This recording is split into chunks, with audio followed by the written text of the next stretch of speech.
Uh.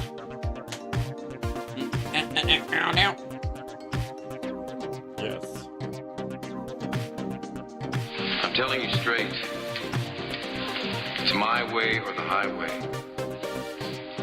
So anybody wants to walk, do it now. I'm your huckleberry. We've got entirely too many troublemakers here.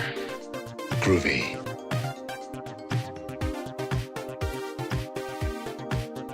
You are physically repulsive, intellectually retarded, vulgar, insensitive, selfish, stupid. You have no taste, a lousy sense of humor, and you smell. He's you real nice. If I didn't have puke breath, I'd kiss you. Did have shade. All I'm offering is the truth.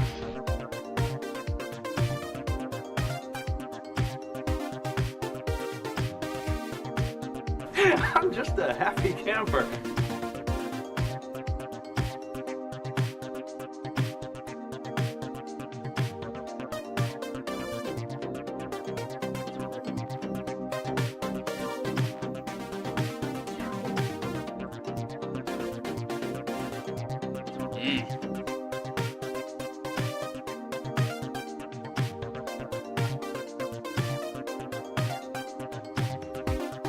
I know that you and Frank were planning to disconnect me, and I'm afraid that's something I cannot allow to happen.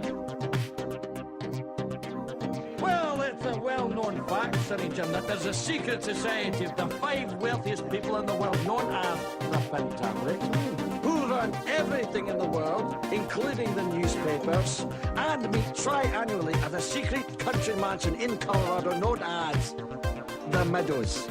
So who's in this Pentaveret? The Queen, the Vatican, the Gettys, the Rothschilds, and Colonel Sanders before he went tits up. Something strange happened to me this morning. Was it a dream where you see yourself standing in sort of sun god robes on a pyramid with 1,000 naked women screaming and throwing little pickles at you? No. Why am I the only person that has that dream? I'm your father, Luke. Give in to the dark side of the Force, you nap. Dr. Evil!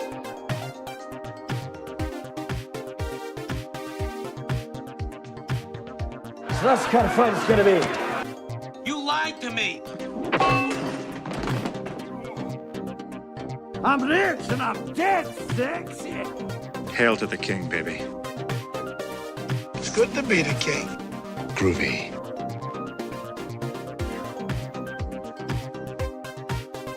Captain's log. We're honored to have with us today our amazing Vice President, Mike Pence, and his wonderful wife, Karen.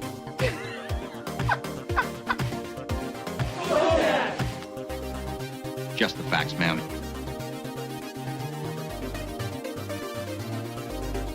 I got news for you, pal. You ain't leading but 2 things right now. Jack and shit. Jack left town. Michigan gave us Motown. Gave us Motown, gave us the Mustang. A chat with you and somehow death loses its sting.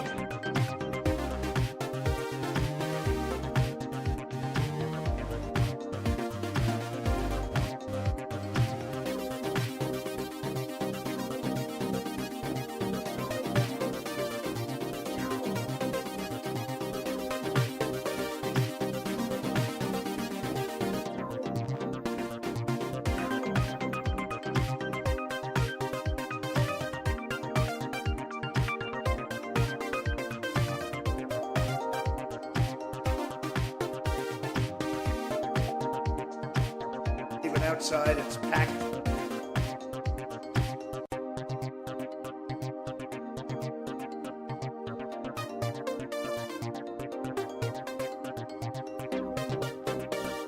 What do you say we cut the chit-chat? A-hole! Butthole!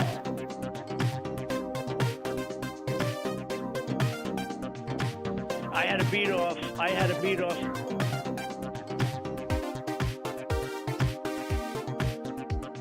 In his sock drawer.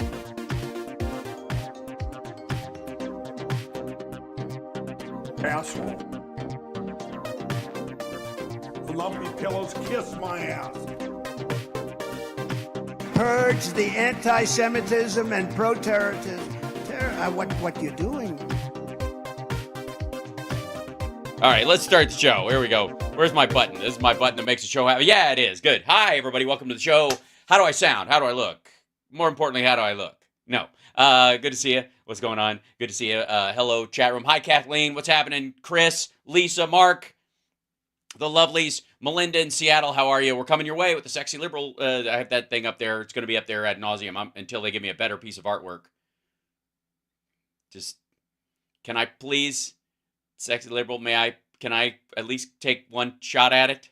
I mean, I'm pretty good with my my graphics, you know? I made that thing by myself, and it has a little, if you haven't noticed, it's animated. It's got a little thing that goes around every so often. You want to watch? Here it comes again. Well, you gotta come around. There it goes. Isn't that nice? I did that all by myself. Can I please? All right. Can I just try graphics? Just update them a little bit so we don't. I mean, it's fine. It's okay. But I'm just saying it's a little. I'll work on it. Anyways, hi, hello, how are you? Oh, by the way, hello, chat room. I'll bring you into the conversation because hello, there you are. I try, Belinda. Oh, it's Melinda. I saw. Sorry, you got caught behind the frame. I thought that was a different person. Hi, Melinda. Yeah, there you go.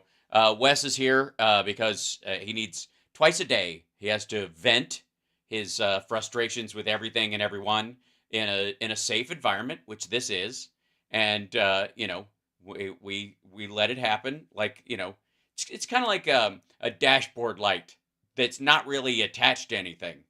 Just kind of blinks, and you're like, it doesn't affect anything. Just keep driving. Thanks, Kevin. I will have a great show. I insist. Yes, Teresa, the other Teresa, right? You're dirty, sexy, poor. All right, that's I gotta say, it sounds like a book, Anthony. Or is it pronounced Anthony?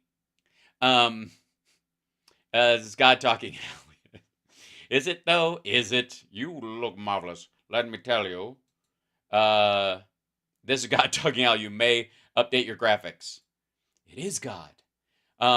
Thank you. Thank you very much. Wes, we don't have to block you. Why would we block you? I mean, you're a great, if I need an example of, you know, of you and your ilk, you're right there. It's great. And, you know, this is the place where we can shrug it all off. That's the thing. Because here's the thing. Is there an area where the conversation, once it reaches that point, should be shut down? Probably. But I think it's very specific. That's because you're a dick a lot of times, Wes. They don't do it all the time. Otherwise, you wouldn't be here right now. See what I mean? Anyways, I know it. Yeah. There you go. So, anyways, there are times in a conversation with someone about a particular topic, usually when it has to do with their like a personal trauma that person has gone through, and where you can have that general conversation in a general sense with a general group. But when you single out someone and you start talking shit about somebody's, you know, a bad experience they've had, a traumatic experience specifically, or something awful they've gone through or whatever, and you either don't know, and so you're just kind of talking and you don't realize you're blathering on about this in front of someone. You don't like scab pickers. I can say it. Yes, that's an excellent point. But there's a reason somebody can go, hey, it isn't that you can't say it. It's just this ain't the place, right? That's part of it. And then the other one, of course, is where you keep drilling and you're not striking oil, and it's beyond the point. We've not reached anything. You know, this is not going to develop into a functional conversation. And so at a certain point, we all done it where you're just kind of being a dick about it because it's not going to change anything. And so you got to pick your battles. It's that stoic optimism I often talk about, and that how it pertains to conversation. Also, I'm wearing a 511 shirt, and it's this is yet another series of things which seems to be co-opted by the right, and I will not let it happen.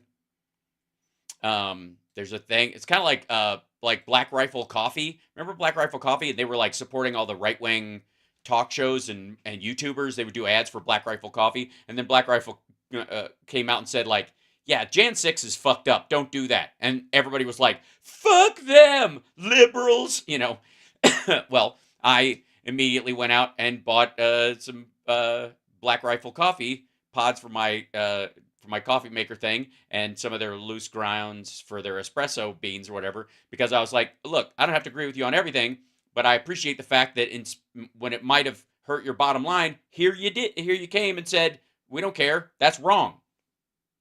Yeah. It wasn't even, you know, and it's fine or whatever. It's not like something I'd rather buy. I think, was it like, I want to say the guys in Warrant, one of the guys in Warrant has coffee. Like if I'm going to buy somebody's coffee that randomly has coffee, that would be it. Just hair metal coffee. So that said, hi, welcome. Glad you could be here. Lots to cover today. Don't forget to hit that like right out of the gate. Let everybody know we're live because my goodness, the crowds have been getting huger. Even outside, it's packed. And huger. And huger. Even outside, it's packed. Yes, that's right. He's talking about his colon. I don't know if you know that. It's true. Also, if I may, this guy, I made a little animation. Whoop, there it is. So there's the Venmo. Bing! I should put a little like boing when it comes in and out or something. Does Tom Hanks have a Yanks coffee? That sounds weird. There you go. And also, there we go. The events are over here on the left. So look at all the likes. Everybody who's doing the likey thing. Thank you, Primrose, Russell, and Mike, and everybody. The likes help immensely. They, you know, it's a thing, and it doesn't matter what area you're in. If you're on Facebook, again, Facebook, use the angry emoji face that's freely available in the thing. Do that right now because it's oh my god, how much I don't know. The Facebook algorithm goes, ooh, people are mad. They might want to buy skin cream. So it's really hilariously bad. But it works, so who am I to argue with it? At some point, yes, do the boing sound. Okay, Nina. Nina said I could do it, guys. Nina said I was allowed. When that happens next time and my little thing comes up, it goes boing. It's my fault, but Nina helped. That's all I'm saying. Okay, here we go. Let's start off. We got a lot to cover today. Let's do it short first, because I gotta say, there's sorry, the title of this one is awesome. Levin, what the hell is Biden's problem? By the way, I think this clip is all of 70 seconds long.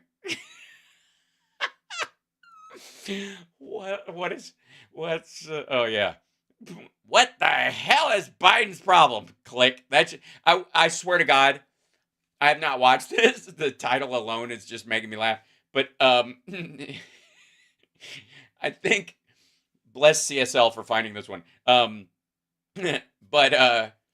we got some great stuff today. Oh my God, the full Eric Maria Bartiromo clip. I have not seen it all the way through, and I'm so excited. But just the fact that he bothered to how shitty was the rest of his show that they had to do a 70-second. Let's see if that's actually. Yeah, it's a minute 12. Sorry. Am I the only person who loves when Mark Levin gets like fucking shaky mad? It's always a good sign if Mark Levin is Katharine Hepburning his way through a clip, because he gets wiggly when he gets angry. Let's find out. I'm curious. Great. So let me say, 2 seconds of the 70 are graphics. Welcome back, America. Many years ago. Thank you. Thank you. Say thank you, America, for being welcomed back into the law office of liberty, life, liberty, Levin, and Epstein, I think, actually, is the whole. I was on an Acela train, and guess who I bumped into? No idea. Joe Biden must live on that thing like a homeless guy. What the fuck? Okay, first of all, no homeless people live on the Acela train. That's the commuter train for people who work, you cretin. He must live on. All right. I'm fascinated. Welcome back, America. Many years ago, I was on an Acela train, and guess who I bumped into? Joe Biden must live on that thing like a homeless guy. By the way, he was on the train all the time because he always went home to take care of his kids because his wife and daughter had been killed, and he wanted to spend as much time with his sons as he possibly could while working in D.C., so fuck you, Mark Levin. Also, on behalf of, I guess, homeless people, fuck you, too. I'm walking back. So it wasn't a good meeting. I have to pass him, and he looks at me, and he says, "You're a smartass." That's rude. Because I would argue you're quite the opposite. You know, that's the opposite of what you are. You're not smart. You're dumb. And as far as ass, you're more like a prolapsed anus. Well, at least he called me smart. Well, my guess is he was in his own head, air quoting. So this smartass has a question for you, Joe Biden. Why are you giving aid and comfort to Hamas?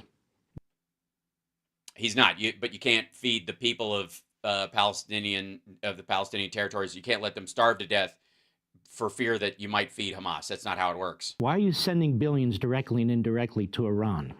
We're not sending it directly at all to Iran. And indirectly, they are selling energy to Iraq. And Iraq is paying for that, but on the cheap. Also, if the lights are out in Iraq, I suppose the Iranians could attack easier or send in their proxies to do it. So that's a little bit difficult.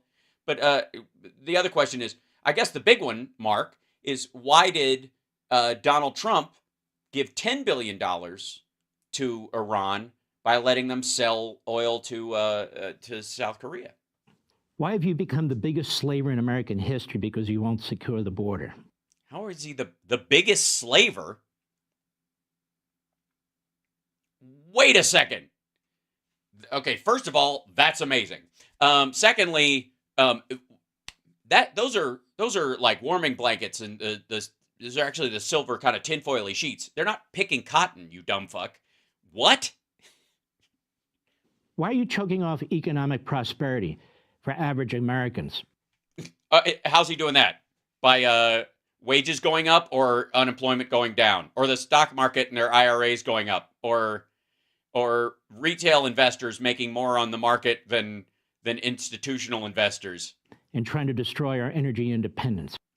How could he? If he's doing it, he's doing a terrible job. Joe Biden is terrible at destroying our energy independence because we are producing more oil and gas than we ever have. We're above the peak that in all of history. This is the highest it's ever been. Also, there are 9,000 unused leases out there. So if you have somebody to bitch at about not producing energy, I suppose it's the oil and gas companies. Why are they trying to fuck America, Mark Levin? Huh? Why are they trying to destroy? By the way, this guy's a jackass, and none of this is to be taken seriously. Also, a gish gallop of dumbass questions that presume that they are true is in its own way a series of lies, standard lies. What is with you? What is in what way? What the hell is your problem? Yeah, with this fucking infrastructure bullshit and this longest period of unemployment under 4%. It's just rude. I don't get it. Why do you have to be so loud about the fact that you passed an infrastructure bill and the rescue package and got everybody vaccinated and the country came back and we largely had the inflation that we had because our country roared back faster than anybody else's? Why? What kind of a wrecking ball are you? I guess a Nerf one. I guess because it's really not wrecking anything, motherfucker. Unless, in deference to Mark and his friends, what's being wrecked is their their financial windfalls that they got from Russia and the like. Yeah. What exactly is your doctrine when it comes to foreign policy? What exactly are you trying to achieve on the southern border? Well, I don't know. He presented a bill. I guess it would be in that, right? All the stuff that he was willing to sign that bill. So why don't you look at that fucking bill and then go to the Republicans and go, what's wrong with this? What exactly are you trying to do to the middle class in this country? Expand them, which is what is happening. Man up and explain yourself. Enough of these State of the Union speeches and these budgets and these bills and these policy statements and executive orders that explain exactly what you're doing, why, and how much it will cost and when it will happen and all that. I don't understand. How are you saying all the things I hate, but the world is getting better around me? It's crazy. In plain English. Oh, okay. Well, so you're not a smartass, is what you're saying. Without garbling your words. I'll see you next time on Life, Liberty, and Levin. Nah, I'm not sure you will. I gotta be honest. I'm not. No. Yeah. I think most of us are. We're gonna miss it. I might catch up with you in the future when you say, something as stupid as you've just said with the brevity that you just said. Because I appreciate. Look, don't get me wrong, Mark Levin. I love this clip because you were as stupid and belligerent and weird and confused and angry and flailing and full of shit as you usually are in 7 minutes, but you managed to do it in 70 seconds. And I appreciate it. We got shit to do. So, by the way, if everyone else in right-wing media could follow Mark Levin's example, we could wrap this show up in a half an hour and I could just sing the rest of the show. All right, so that's it. That's the whole thing. What's your problem? I mean, honestly, I just have to. Okay, now, before we go to, okay, let me show you something. Thank you, chat room. Love you guys. Less Levin, the better. I agree. Oh, there you go. So, before we go to Trump in 40 Wall Street, where he's just blathering, this is after his hearing thing, we got to go to Eric first. Because this is lawfare, said young Gary Busey. Eric Trump slams massive New York civil fraud bond. Does he slam it though? I think he bitches about it. I don't think it was slammed. It's kind of in that realm of like, totally so and so totally destroyed someone else. So they're destroyed, smash them. Oh, they're completely wrecked them. Oh, pwned. And then the next day they're there and you're like, oh, I guess wasn't so much a destruction as more of a dent that they never felt, because here they are. Yeah, he slabbed it. That's exactly what happened. I think we have that. You have to slab it. That's what he did. Yep, he slabbed it more than anything. Oh, God, what an asshole. Anyways, all right, here we go. So this is, I gotta say, just judging from this still frame, Eric looks like he's cool, calm, and collected. This is a guy who is not at all watching his bullshit fortune go up in smoke. So, let's watch. And we begin this Sunday morning with breaking news as New York Attorney General Letitia James tries to... Can we officially refer to it as broke news since it's Trump? Close in on President Donald Trump, preparing to... Is this loud enough? Does this sound okay on this one? Because it seems a little low. But I don't want to blast everybody. All right? I'll check in with the chat. It takes a moment for everybody to catch up with. The clip is, yeah. It's fine. It's a little quiet. Yeah, she does look... It's a little weird. She's always loud. Yeah, sounds good. Okay. Does everybody just, like, before one of the Trumps come on, did they just get fresh lip injections? I'm serious. What? All right. Hold on. Play, you silly thing. Hold on. Some things bugging me. I don't mean to bug you. Yeah, here you go. See some of the former president's real estate assets if he's unable to secure a bond or deposit of $460. I love how she looks confused, like this just happened. If he's unable to secure a bond, whatever that is, whoever, what is going on? Like, moron, you've been right here next to us this whole fucking time. None of this is a goddamn surprise. $4 million by tomorrow in his... By tomorrow. And he just found out right now. Like, I'm telling him. Civil fraud case. The New York AG filing judgments in Westchester County. I love the picture of Engeron where he's like, hello, ladies. guess who's $450 million richer? Like, the picture they choose of him. The first indication that the state... And Letitia James, they picked this because she's black and she's a lady, and she looks kind of proud. She's got her chin up, and we can't have that. State is preparing to seize Trump's golf course. Manure and all? And private estate north of Manhattan, 1 week after Judge Arthur... Is it, I'm curious, is she limited to only being able to seize properties where he hasn't buried a relative? Arthur Engoron made official his $454 million...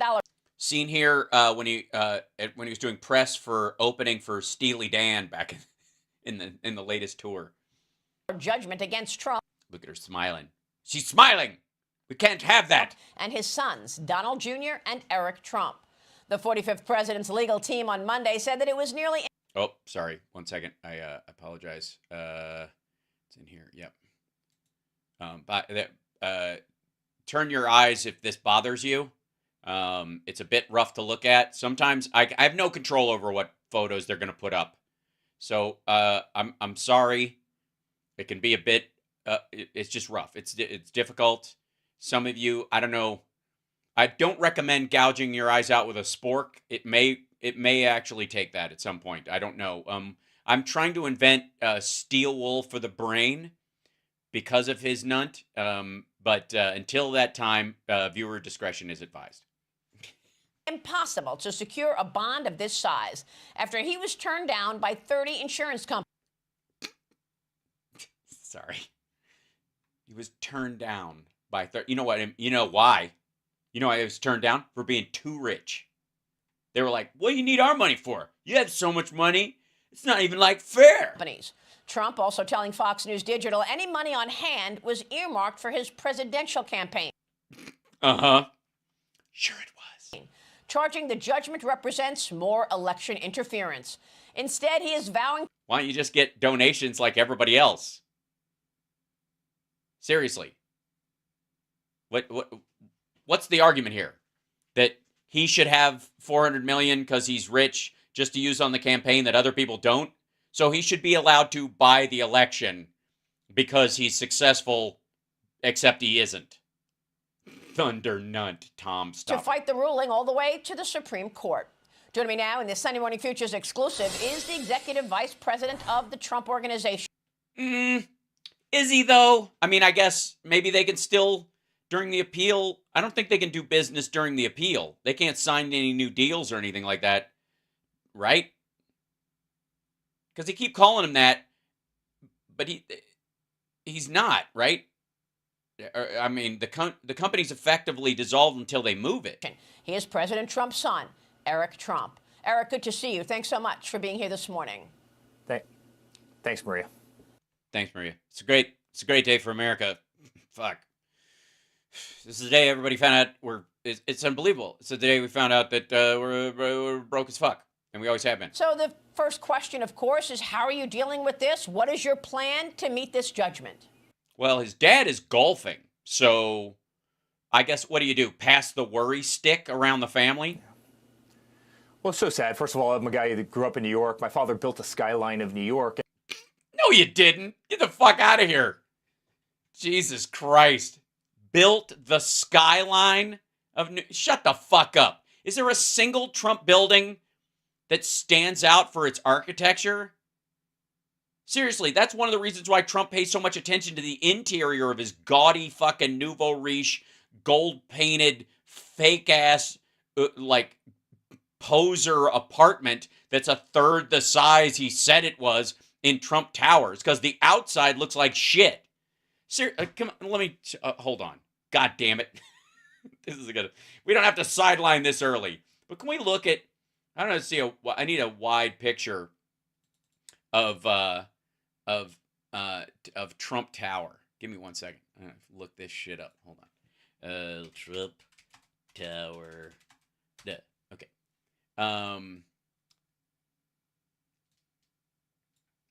Here we go. This is that's Chicago. Hold on 1 second. I want the New York one. Trump Tower in New York. It's okay. This is here's a picture of Trump Tower, New York. Now, before I show you this, Is anybody going to say, oh, I know what Trump Tower, New York looks like? Okay, first of all, most of what you're seeing is caused by the reflections of the buildings around it. But this is the building itself. Hold on. This is Trump Tower, New York. Okay?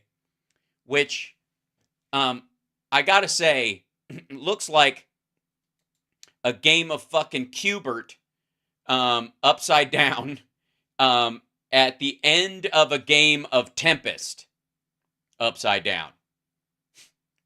And if you ever played upright video games, you know exactly what the fuck I'm talking about. It's also shorter than this building right here. It's also like largely brown glass, so it reflects golden colors, gold, right? You know what I'm talking about with Cubert, right? Cupest, that's what it is. Oink, oink, oink, oink, oink, oink, oink, oink, oink. I don't know why. Again, the most standout part of it is a serrated edge at the top, which is just fucking lazy. And then the bottom part where there's actually like articulated parts of this where they tried to build like these lower penthouse things where everybody got a view of everybody else, I guess, is what the fuck is going on here. Even that is like just facing the lower parts of the buildings across the street. And what? It's not even part of the skyline. This is, and it's lower than this. Fucking built the skyline. Get the fuck out of here. Just goofy. And this is election interference. And this is election interference. Why would it be?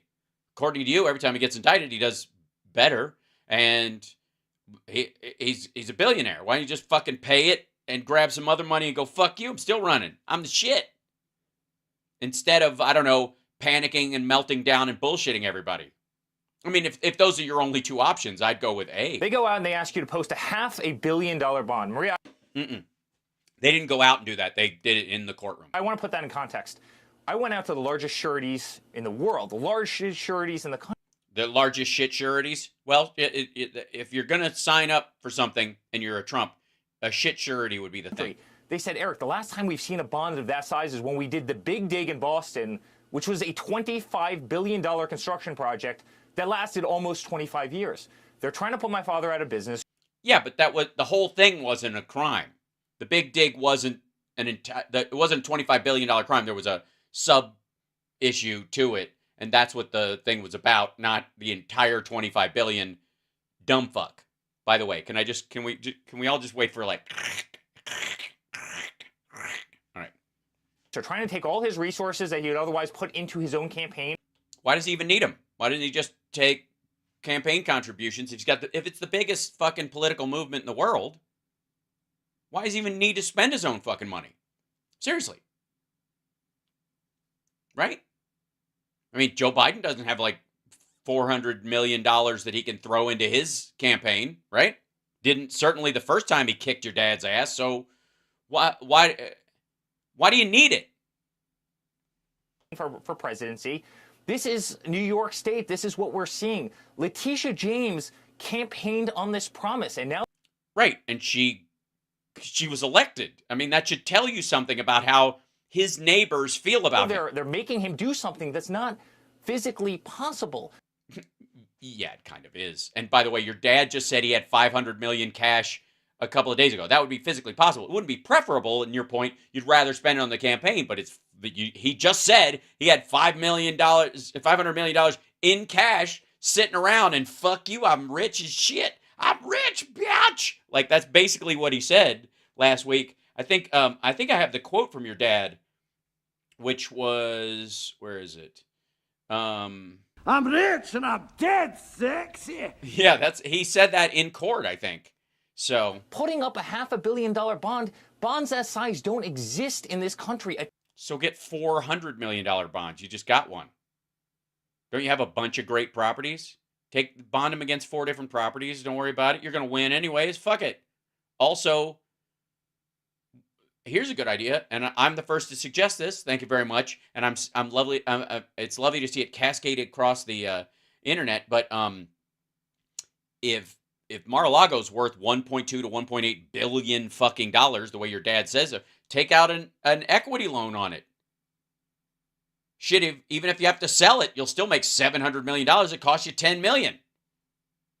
And then build another one. I mean, it cost, like, that building didn't cost $10 million. That property isn't even that great. You're in a fucking, like, in the path of an airport in a hurricane zone, for fuck's sake. Go build a giant Mormon temple-sized building in Utah, and all the maggots can move there. $10 million bond is a large bond. A $15 million bond is an enormous bond. A $500 million bond. And Maria, remember one thing. Well, you don't have to get the $500 million bond. Also, you don't have to. You can just lose with grace and figure out a way to pay it. It's going to be difficult because everybody knows you're full of shit now. The banks all testified Trump was the greatest borrower we've ever had. Bullshit. I mean, there was no victim. This is a crooked system with a... Okay, hold on real quick, if I may.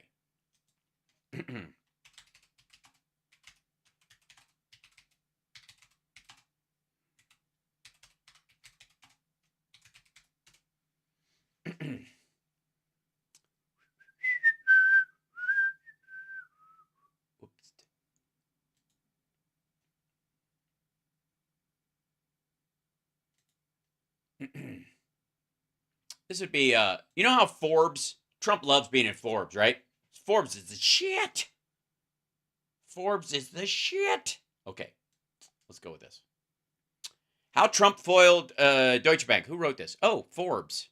The irony, under billionaires. That's adorable. This is from October.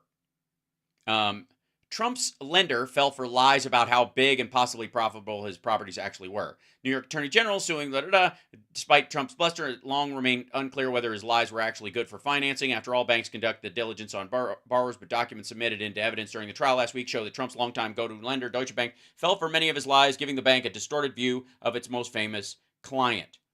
Deutsche Bank credit report describing 40 Wall Street, one of Trump's main buildings, is loaded with errors. The 72-floor tower consists of 1.3 millimeters of square feet in premier office space. Metric meters, megameters. Let's just call it that. Megameters. The report says, based on a SF assumption, Deutsche Bank indicated an adjusted value of $541.6 million. According to the documents filed with the Securities and Exchange Committee, the building is actually 63 stories, not 72. Trump often claims those same records also show that 40 Wall Street doesn't have 1.3 million square feet of office space. Instead, it contains 1.1 million square feet of office space and less than 1.2 million square feet of overall space. Where you can set up a desk on the roof? How does that work? In the basement? Sure. Okay. The square footage mistake alone could have theoretically caused Deutsche Bank to overvalue the property by about $50 million, which would change how much interest that Trump should be paying, which should also affect their investors and their bottom line. Now, another thing, real quick. One,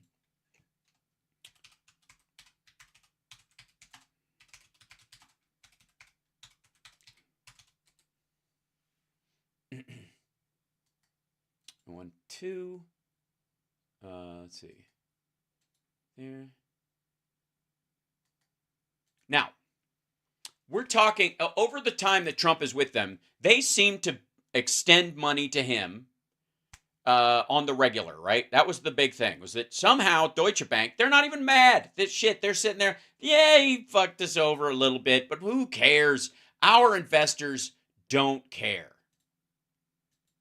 Let me show you. Let's see. I don't know. This the. There you go. Boink. This would be the thing. This is kind of tied to where and the timing of this. This is an article from 4 years ago, so I love that that kind of points it out. You ever wonder why Deutsche Bank never really gave a shit if Trump paid back his money in the timing that they wanted? Did you ever wonder why? They don't even care. They just, the money went through and it's almost as if it wasn't even theirs. That it wasn't even part of their bottom line. Isn't that weird? In confidential internal reports seen by The Guardian, Bank says scandal has hurt its global brand, you think? Germany's troubled Deutsche Bank faces fines, legal action, and the possible prosecution of senior management, including, by the way, the specialty lender fuckers that gave Trump, all this rope to hang himself, right? Because of its role in the $20 billion Russian money laundering scheme, a confidential internal report seen by The Guardian says the bank admits there is a high risk that regulators in the U.S. and UK will take significant disciplinary action against it. Deutsche concedes that the scandal has hurt its global brand and is likely to cause client attrition. Yeah, meaning anybody who's actually on the up and up took a fucking hike after this, and they did. Loss of investor confidence and a decline in its market value. Deutsche Bank was embroiled in a vast money laundering operation dubbed the Global Laundromat. Russian criminals with links to the Kremlin, the old KGB, and its main successor, the FSB, used the scheme between 2010 and 2014. What a weird window financially. Who else was oddly bailed out during that window when he didn't fucking deserve it? They may try to do that. And this is just the big scheme. To move money into the Western financial system. Huh. Well, how do you do that? I mean, obviously, you could put it in real estate under, where the LLC rules and the real estate rules about ownership are really fucking vaporous and it's hard to pin down. The cash involved could total $80 billion, detectives believe. $80 fucking billion. And Deutsche Bank really is like, if you pay us back, fine. If you don't, who gives a shit? And these very same fucking people who are being tried under this, and this has been going on since this article came out, and were found guilty in some of these places, are still in the room. Might have very well been the people from Deutsche Bank testifying against him, or for him, I guess. Shell companies, what weird stuff that? Typically based in the UK, loan money to each other. Companies then defaulted on the large fictitious debt. Corrupt judges in Moldova authenticated the debt, with billions transferred to Moldova and the Baltics via a bank in Latvia. Deutsche Bank was used to launder money via its corresponding banking network, effectively allowing illegal Russian payments to be funneled to the U.S., the European Union, and Asia. The bank was entirely unaware of this scam until The Guardian and Organized Crime and Corruption Reporting Project broke the story in March of 2017. Who was president when this happened? I don't remember. The report says the first it knew was an email from The Guardian, Germany's Süddeutsche Zeitung newspaper asking for comment. Only with this intelligence received is it now possible for Deutsche Bank to start global investigations. We had no idea, guys. We really didn't. It was amazing. It caught us totally unawares. I don't know how are you supposed to? It's just, how are we supposed to know where $80 billion of our funds are being shuffled around? Right? And so what if about $1.2 billion ends up backing up Trump's fucking buildings, including Trump Tower Chicago and the other buildings we're talking about? What the fuck? I mean, why would they be mad? Because if they get mad, they'd have to admit what was going on and then point out the fact that I got news for Deutsche Bank and everybody who was talking, and even the Trumps. It's more fucked up they didn't mind, and I'll show you why in a second. But let's just look into his main lender, who thought nothing was wrong and we liked him. Deutsche Bank investors can sue in U.S. over Epstein Russian oligarch ties. Whoops, let me slide this down. Yeah. What are the odds? What are the kids? Come on. What's the wow? It's like, oh God, it's like hitting a dartboard 7 times in a row, right dead center and stuff. You're not even looking, just blind hitting it. Yeah. Deutsche Bank investors can sue U.S. over Epstein Russian oligarch ties. And weirdly enough, who always seems to live a 10-minute cab ride from Epstein for fucking decades, who also has Russia backing up his fucking funds, who also is gacked up in this shit? Donald fucking Trump.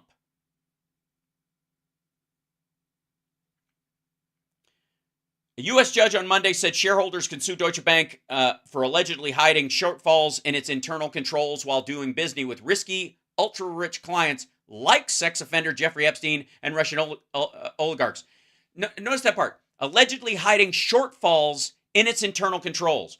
What the fuck do you think we're talking about in this Trump case? Yeah. Risky, ultra-rich clients. Who sound like anybody? Like sex offender Jeffrey Epstein? Well, birds of a fucking feather.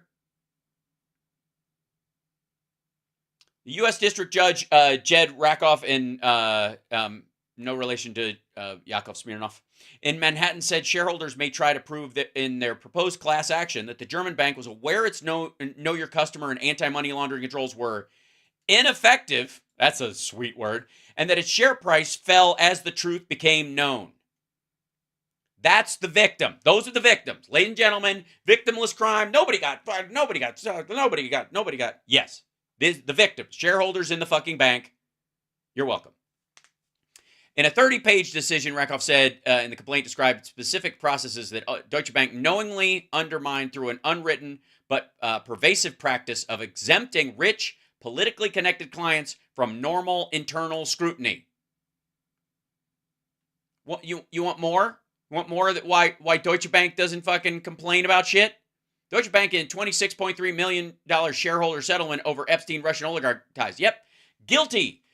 How long did that take to come out? September 23rd, 2022.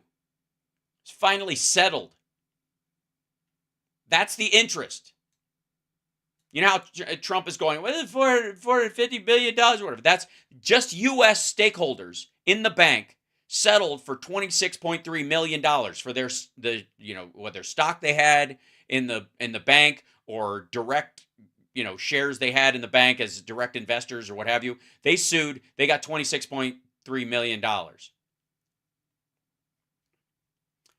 Deutsche Bank agreed to pay $26.25 million to settle a U.S. shareholder lawsuit accusing the German bank of lax oversight while doing business with risky, ultra-rich clients like Jeffrey Epstein and Russian oligarchs. The preliminary all-cash settlement filed on Friday in federal court in Manhattan requires approval by Jed Rakoff, who in June allowed the proposed class action to proceed. Shareholders led by Yun Wang, who traded Deutsche Bank stock in 2018 and 2020.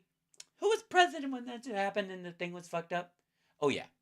Claimed that the bank had known its know your customer and anti-money laundering controls were ineffective and that its share price fell as problems emerged. This is kind of the other story. Deutsche Bank denied wrongdoing and agreeing to settle in the same way that they sat in there and said, we don't have a problem with with this shit. We didn't have any problem with these guys, right? Okay, now, that's the Forbes part about bullshit. Now, let me find one more thing.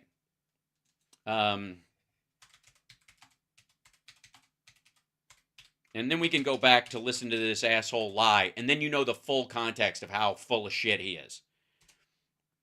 So, let's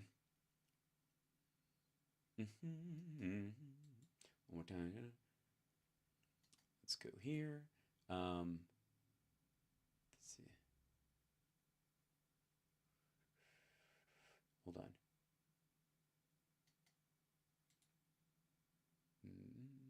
Hold on, I have to make it more specific. The search isn't coming up with the thing. Okay.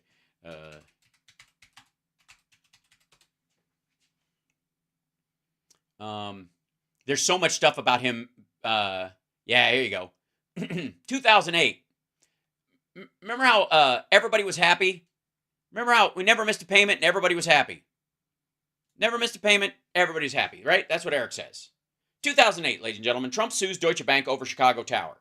And you're going to love this. If I haven't already explained this to you, holy shit. Gather in, share the show, like and subscribe, etc., etc., etc.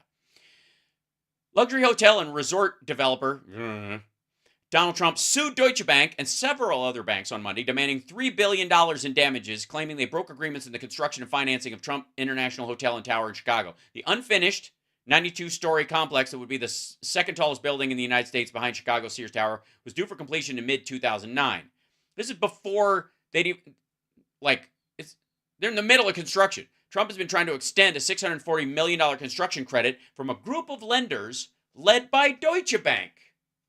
Trump has been trying to extend a $640 million construction credit from a group of lenders led by Deutsche Bank.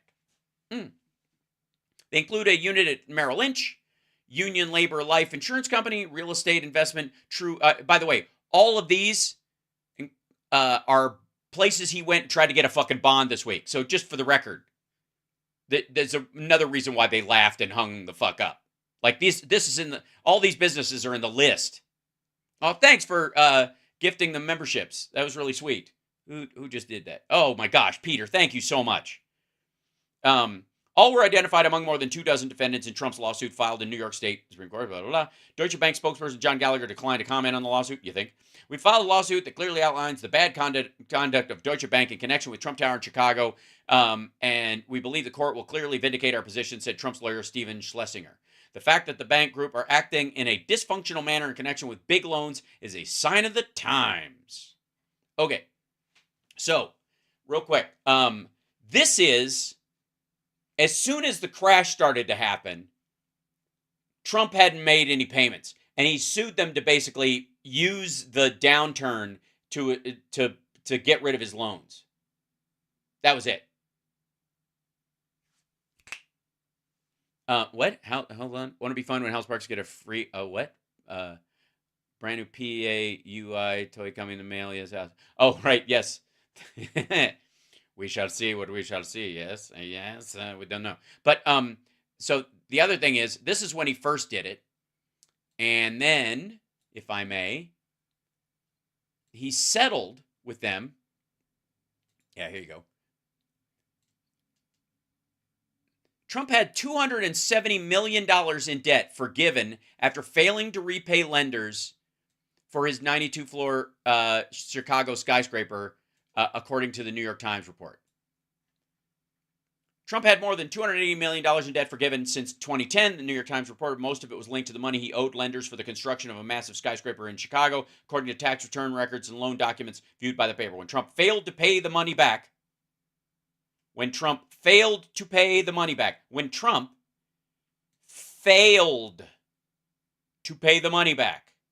the lenders initially gave him more time, but eventually before forgiving the debt, the Times reported. Now, the rest of them didn't. Deutsche Bank did. The rest of the lenders in that group that was led by Deutsche Bank, they were all like, fuck this, we want our money. And Deutsche Bank said, you know what? Screw it. Somebody else will pay us the money. And they did. Trump tweeted Wednesday morning that he was able to make an appropriately great deal with the numerous lenders on a large and very beautiful tower. Doesn't that make me a smart guy rather than a bad guy? No, it makes you a criminal. Because where'd the money come from? And he didn't pay his bills, and he got this loan, and he wasn't worth it in the beginning, and he was never worth it. And the building now is, never mind its impact as an eyesore, but like it won't have any value until they scrape his fucking name off of it in Chicago. At $270 million worth of analysis, the tax returns by the newspaper revealed that when construction of Trump International Hotel and Tower hit financial trouble, before it was even fucking finished, a big bank and a hedge fund granted years of extra time to pay back his debts. Much of his debt was forgiven. Trump tweeted Wednesday, blah, blah, blah. Okay. Records reviewed by the paper also suggest that Trump paid minimal federal income tax on the forgiven debts because of large losses in his other businesses. The rest, he didn't even have to pay on the $270 million in forgiven debt, which would be taken as sort of income for a business, because magically you get all this stuff for no money. $270 million worth of free building. Yeah. Remind people of that the next time they're like, why is Biden forgiving people for their student loans? Fuck you. You take a class, you pay for it. You get an education, you pay for it. Well, fine. Then have Trump pay back the $260 million they forgave. He doesn't have to. Russia paid it for him. Also, if you'll recall, that all started because they failed to pay their bills. Crooked attorney general in a crooked court that literally wants to put my father out of business. And you know who they're actually... They did, actually. You have to appeal to get back into business, but they put you out of business. That's why she's smiling, among other reasons. Really going to hurt? They're going to hurt the thousands and thousands of employees that we have in New York State. These are janitors. These are doormen. These are, people that work in commercial buildings. It's all he knows. The only people he's aware of that, they're going to hurt the people, the little people, the ones I see and try to step around. Doormen, janitors, and other people that work in buildings.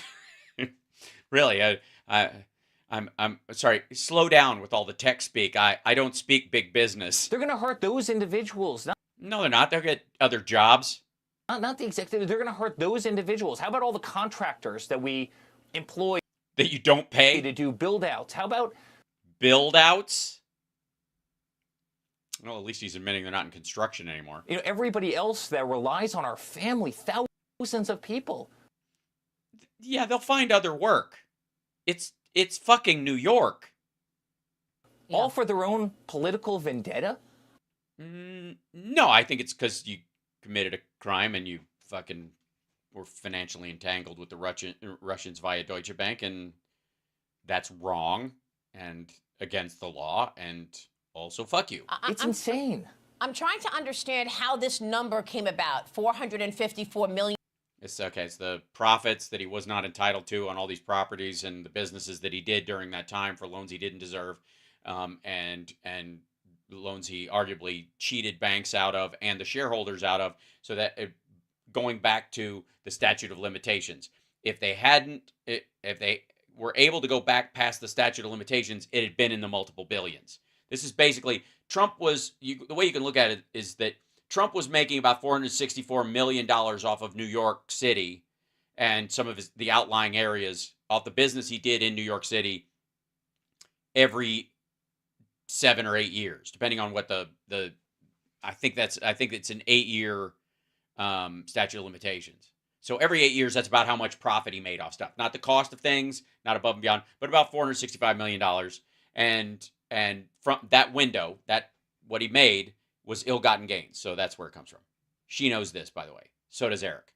They're playing dumb because they want maggots to get upset and, I guess, shoot someone on their behalf. Or $464 million. And what the real number...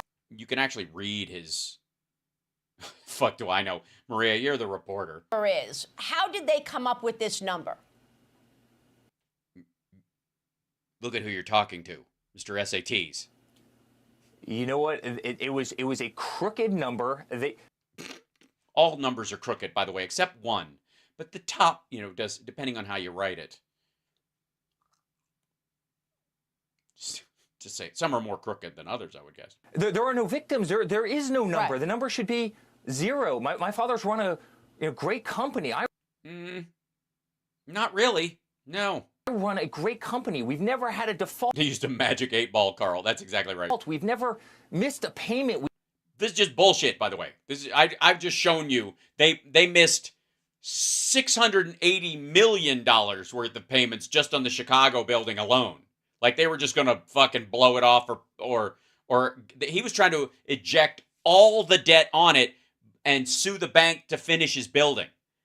And the only reason they were able to come out to settle it effectively was that Deutsche Bank was willing to eat it for some bizarre fucking reason. And it couldn't possibly have something to do with their massive money laundering scheme with Jeffrey Epstein and the fucking Russians during this exact same window of time. We've never been in a breach of covenant. Every single one of our lenders came out, and he goes out, and the judge comes out and says, I want to take disgorgement. I want to go back and I want to take interest rates that you paid on mortgages and put it up to 10, 11, 12% and go back. Right, because that's what you should have been paying if you were really getting the number you deserved. 20 years. And there are investors in all these banks. And we already won this in the appellate court. No, you didn't. Yeah, and by the way, he didn't. This comes from after that. That's just how fucking gacked up their whole scam is. The court already said that there's a statute of limitation, that 99% of what he put in there is thrown out. But Maria, this isn't about this. This is lawfare. They want to hurt my father, who is winning. How could they? Again, I thought he was fucking rich. The presidential race right now, he's beating Biden in every single poll. Nope. Biden beat him in the last 8. They just did a big run of them. Biden's winning. It's almost like we're turning a corner, isn't it? It's almost like people are tired of this shit from him, and the bloodbath shit really fucked him up. In every single swing state. He came out and said he wants to put hundreds of millions of dollars of his own money into his campaign. He still can. I'm sorry. I guess the question is, what's more important? America or one of your dumbass golf courses. I mean, if it was me and I was really worried about the country and I had a golf course that I could mortgage for hundreds of millions of dollars, allegedly, I mean, at a certain point, it's not surprising he would choose golf over America, but it's a little suspect, don't you think? Right. And how do they deprive him of that? They have that judge that you have on the screen right there come up with an astronomical number, give you 0 time to post a bond. 0 time? You knew this shit was coming. You have lawyers. A bond that's not even commercially available in the United States. So get it from 4 different places, or just get a loan on one of your properties that are worth a fucking shit ton. It's not. Don't you have in these sitting on 500 million? Like that's what's lazy about this is like. Do you think it stresses this asshole or even Maria Bartiromo out that he has to like try to get out ahead of his dad's bullshit? Because his dad just said he had 500 million in cash. So if 500 million cash exists, then a bond for that in the market is absolutely not impossible. Especially if they think they're going to make their money back. Aha. No one's ever seen a bond this size. Every single person, when I came to them saying, hey, can I get a $500 million bond? Maria, they were laughing. They were laughing. Yeah. Top executives of the largest surety companies had never seen anything of. So they weren't sympathetic to what you were going through. They didn't. Is it just me, or is it kind of curious that you just picked up the phone with all of them? and they were laughing. Maybe that, you know what, Eric, to be fair, maybe they weren't laughing at you. Maybe they were, you misdialed and you called foreign leaders and they were busy. You caught them in the middle of laughing at America because we're one big joke, right? That's what you keep saying. So every time you pick up the phone, this is what you hear.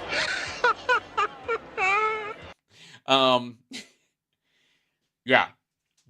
I mean, to be this dough-headed and belligerent and kind of, you can tell he buys it because he's an idiot. Like, you'd have to be fucking stupid to be this upset about it. Unless, of course, you're great at selling something to this group of people, which he very well may be. It may be a chip off the old block in terms of being a flim-flam artist. I don't think so. I think he's just dumb. Like, his anger looks like it comes from someone who's just amazed that they saw something that happens all the time. This size, and what, they're going to start seizing assets? Yeah, kind of seems like it. If he can't put up something that's not available. He said he had $500 million in cash. I mean, shouldn't you be able to, I mean, he could put like $40 million down on a bond for 400, and I mean, he could even do 80, I guess. You know what? He could do half of it. He could put up half cash and get a bond for 2. He could get, like, what if they just made him pay 175 and he's got 500 sitting around? He could just pay the 107. Oh shit, can't do that either. That's weird. He has 500 million in cash and can't pay 175 in cash. That's in 10 days. Really? Is it just because if you stand there in an ATM, it takes you 10 days to take out $175 million, like $300 at a time?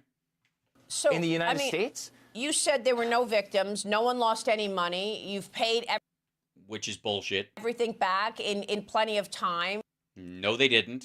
So have you heard from the business community in New York? Yes, and they all say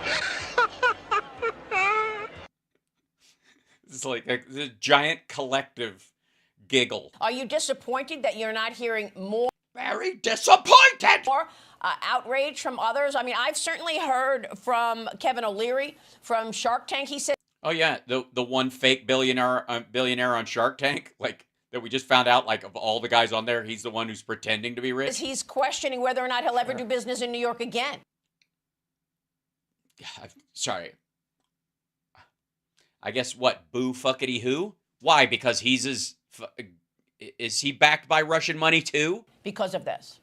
Because like if you can't be mobbed up in New York, where can you be?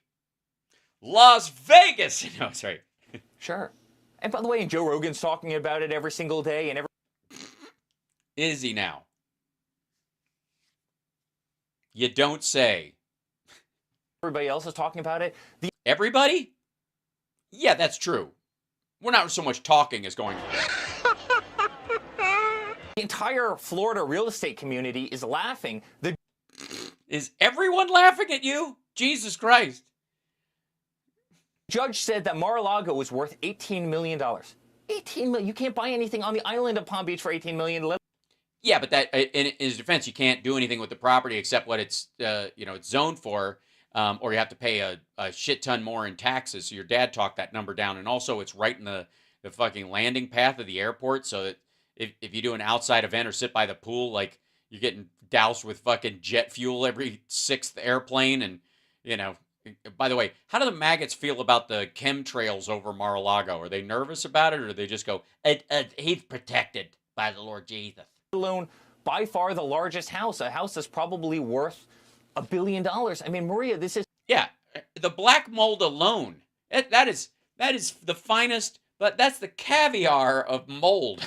The entire Florida real estate community is laughing at this. The entire real estate community... Yeah, of course, because they know he's fucked, and then eventually they may end up buying Mar-a-Lago and turning it into something else. But in general... Yes, that's a Burt Reynolds soundbite, by the way. It's one of my favorite laughs in the whole world. ...is petrified of New York. You know how much business New York State is losing because of this? Because I guess all the criminal business? Because they see this radical... And you even have... Radical! The governor, Kathy Hochul, comes out and says, we're going to do this to Trump. Right, because she's seen the books. But we're not going to do it to any of you. Don't worry about it. We'll do it to him, but we won't do it to any of you. Unless, of course, you engage in decades of fraud. I think we can assume. Maria, they're trying to deprive him of his cash. They want to bankrupt him. How can they? He's super, super rich. They want to hurt him so badly. Well, I mean, is that a feeling he's above for other people? I mean, that wouldn't be a good reason for it, but I think you're projecting is what I'm saying. And it's going to backfire because he's going to win this in November. And No, he's not. Everybody in this country universally knows exactly what these people are doing. So whatever money he has on hand, he wanted to put that toward the election and campaign. Yeah, so he obviously, I mean, it's sitting right there. And he could use it for this, and then he could fundraise off of that money, and then he's going to get it back anyways. But why would I give it to them if I'm just going to win the appeal anyways? Because I'm totally going to win. This is so dumb. Which is, of course, what you've just said, that this is election interference. Yeah, that's a great way of putting it. Here I am like an idiot. Sorry. Will you be able to put up any money? Is there a plan in terms of... Okay, that's the question of the entire hour. Run that by me again, stupid. Hold on. This is election interference. Will you be able to put up any money? Is there a plan in terms of putting up a portion of it?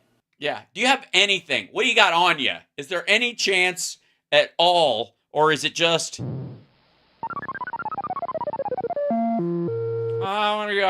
I'm gonna go with absolutely fucked. Yeah. Oh, God. We've offered that. We've 100% offered that, and we're waiting for the appellate division, and I hope the appellate division comes back with something that's very sensible. But we've offered that. We've tried to be very reasonable, and we're going to win this entire case because the entire You already lost. Case is crazy. You had a... It's crazy. I'm going to go in there and argue that it's crazy. It's crazy. God! It's crazy. This guy. It's... Come on! I'm going to go in there, I'm like, come on! And they're going to go like, what? And I'm like... this is nuts. And they're like, you know what? You're so right. And I'm going to go, this is crazy.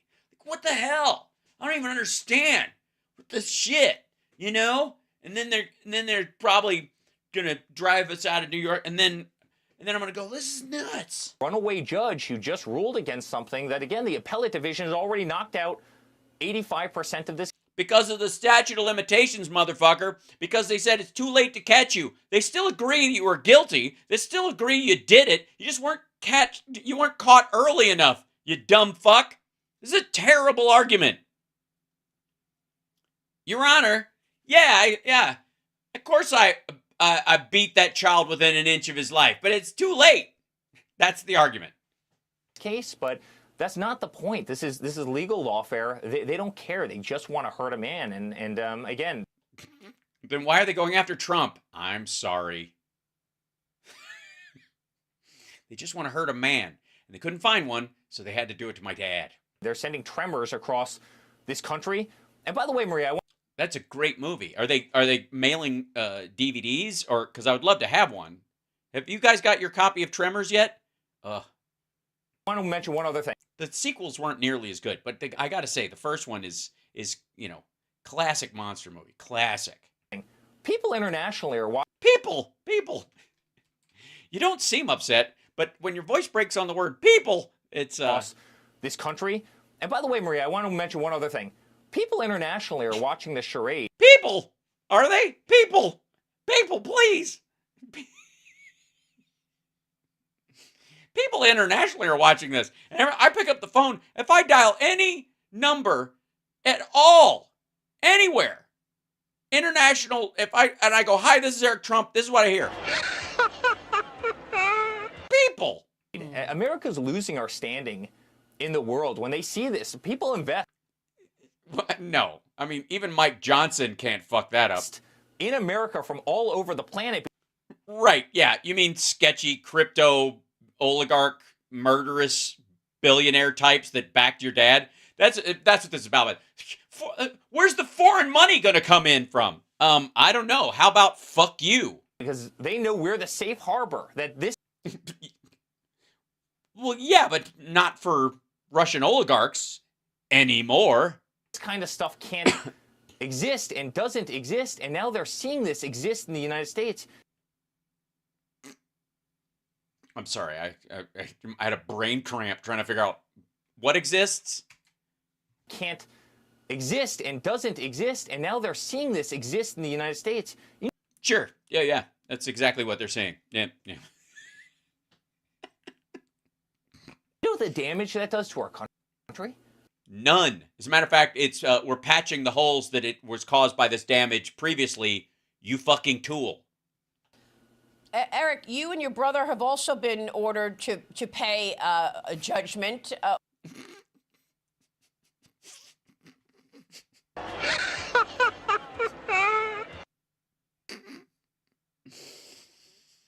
Okay. I didn't think this clip was going to get better. And yet... What role did you have in any of this? He pled the fifth over 400 times, Maria.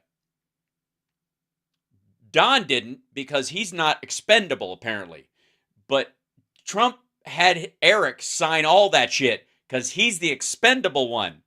Now, please, let's enjoy the answer. Absolutely nothing. And the judge, even in his final, closing days, said that we had nothing to do with it. So no, he didn't. He just threw in the $4 million because he was mad. All of a sudden, when we were put in a judgment, that we each have to pay $4 or $5 million and we can't do business in New York, which the appellate court has already stayed. I'm saying they're saying, wait a second. You're in your final order, you said that we had nothing to do with this case. No, he didn't. He said your sister had nothing to do with this case very early. But you two, you signed shit, dum-dum. Holy fuck. Let me show you guys something. Wait 1 second.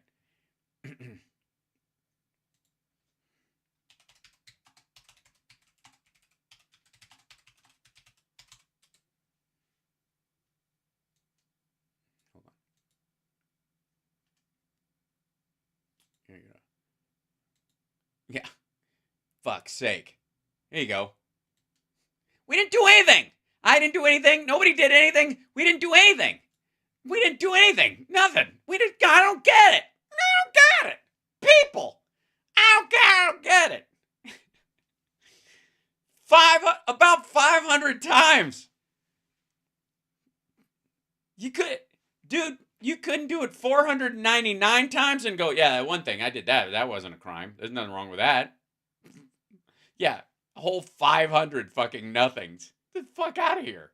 I didn't even know. I mean, obviously, if I was under oath, I couldn't say any of this shit. Now all of a sudden we can't do.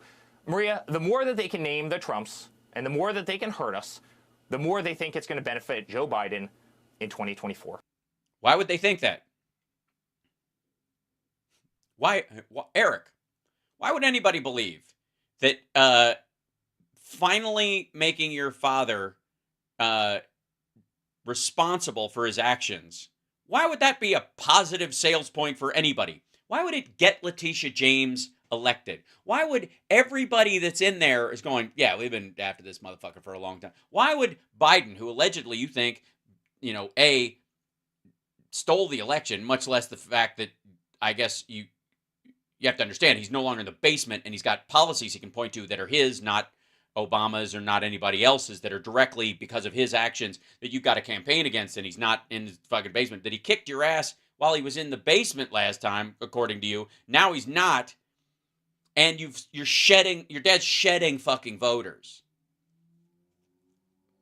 And, asshole, your dad fucked you in this case.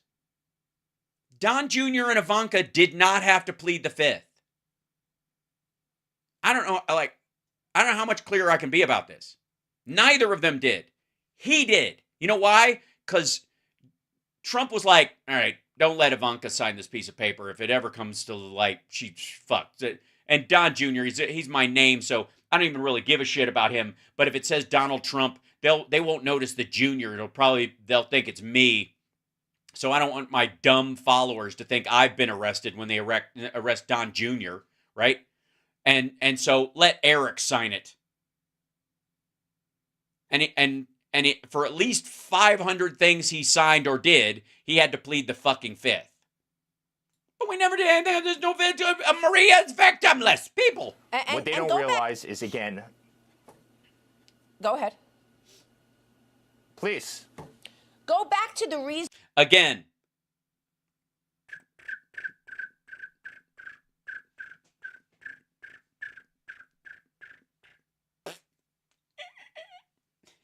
That this is happening in the beginning, because they say he overflated his assets.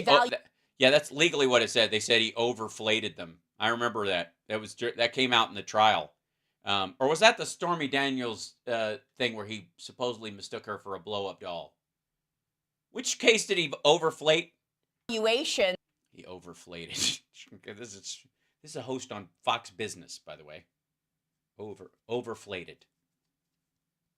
I guess some level of flating is to be expected. But at a certain point, if you overflate it, there's a lot of blowback. So clearly that's the problem when you overflate something. All right. You had auditors looking at those valuations, correct? That's a difficult question for him to ask. He'll say yes, because he's not under oath. Yeah, and you had a disclaimer that's 3 pages. Yeah, that says, hey, we're the Trumps. We're completely full of shit. Hey, you know where there's not a disclaimer? On the Biden's tax returns. Long saying, these are our values. You know, we believe Mar-a-Lago's worth this. And by the way, the values were very low. We believe Mar-a-Lago's this. So we believe Doral worth this. But if you disagree with any of these numbers, go out and do your own valuations. You know, real estate's subjective. Yeah, and everybody else did, and that's why they wanted their fucking money back for the Chicago Tower. They're like, holy shit, he's been lying. We did our due diligence. Deutsche Bank doesn't give a fuck, but we do, because we're going to lose our fucking shirt on this. We want our money back. And then Deutsche Bank's like, nah, we don't care. Because it's not our money anyways. We got it from a Russian oligarch, and we're just pumping it into the system to try and, give Trump a lifeline. Because he's doing great with this whole birther bullshit. We believe we have the best properties in the world. Yeah, well. Aw, Gene, thank you so much for the sticker and the super chat. Bless you. Aw, that's so sweet. Hug. The values have proven to be low. I sold a hotel in Washington, D.C. that was substantially less money on the statement of financial condition than what I sold the hotel for. Because time has passed. Which hotel would that be? I would love to hear. Can we hear the name of that one? Are we talking about the old post office? Because you didn't sell it. You know, it's crazy. The only assets we have ever... Yeah, he sold... That was a lease. It's not even the... You don't even own the fucking building. Also, name it. Sold. We sold for more than were ever listed. But again, these points don't matter to these people, Maria. They're... Also, by the way, he's taking listings from like a decade ago and saying prices have gone up for property or whatever. And notice they're not listing any of their commercial real estate places. He's not talking about 40 Wall Street. They're not even trying to move these fucking things because unless they're residential properties, they ain't doing shit right now. They're trying to hurt an individual. What is the capacity? How could they? He's got $500 million in cash. I don't know how many times I have to fucking say this. That President Trump has to continue campaigning. Should they be able to take this kind of money from him? Well, the good thing is he doesn't need shoes because he's got a free... He gets at least one free pair of the shoes, the sneakers, right? He's good, okay. He's got plenty of Trump water. Might taste a little plasticky because it's been sitting around since 1986, but it's there. He's not going to go thirsty. The landing fees on a plane his size at a regional airport are probably $15 to $17, something like that, per landing and takeoff. It's one of the reasons, you know, they don't want it to be a financial reason why you don't land at the airport that you're landing at because you might crash someplace. So it's subsidized by the American taxpayer. It's a lovely thing, and it should be, for the record. So let's see, but I mean, it's not like he's buying air fresheners for the airplane, so who cares, you know? Like, crack a window. Sorry, pilots. So what else does he actually need? He's got all those ties from China. Those are good. It's the same fucking suit. He's got like 10 of them, right? He doesn't have to buy a new one. I mean, they got to be fumigated about once a week, but... Or do they? What's his biggest expense? McDonald's and diapers. What happens next if they start seizing assets? And can they do that tomorrow? Well, in terms of my father, this isn't his first rodeo. He's used to cheating banks and fighting the government for against paying what he owes. He's had to fight through for the last 8 years. I can tell you as a son is unthinkable. For every... Why? If it's unthinkable, how is he able to golf? A lot. Also, if it's unthinkable, it's all he ever thinks about. For every attack... What did he say? Not his first radio? Is that what he said? 8 years, I can tell you as a son, is unthinkable. For every bullet, for every attack... Well, in terms of my father, this isn't his first radio. What he's had... Radio. Yeah, his first radio. I wouldn't be surprised if he got a radio if it wasn't his first.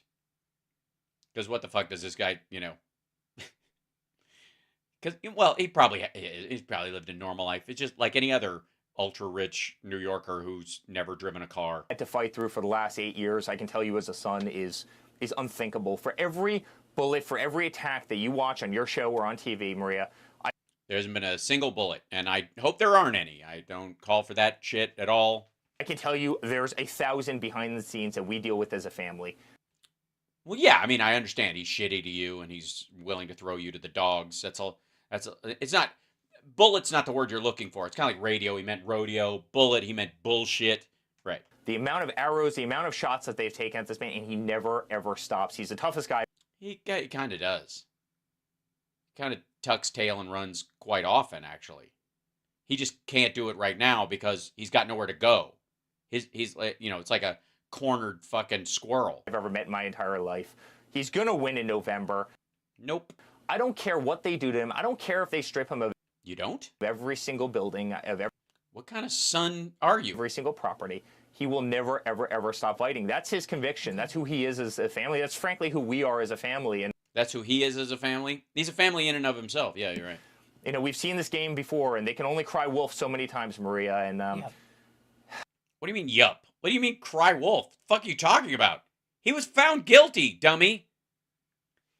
Eric, all this shit aside, all of this aside, let me just say this. And this is... I don't know how to say this in a way that just won't reek of just awful, because I am... Continue, I don't know how it's possible, I continue to be shocked by it. But he buried your fucking mother on a golf course. What the fuck?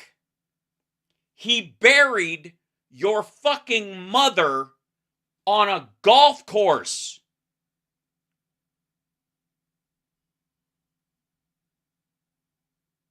I want everybody watching this show to think for a second. I guess this only applies if you love your mother, if you actually love your mother. That detail alone, yeah, without a headstone, with a little marker right near the first hole, he buried your fucking mom on a golf course. How in the hell do any of you talk to him?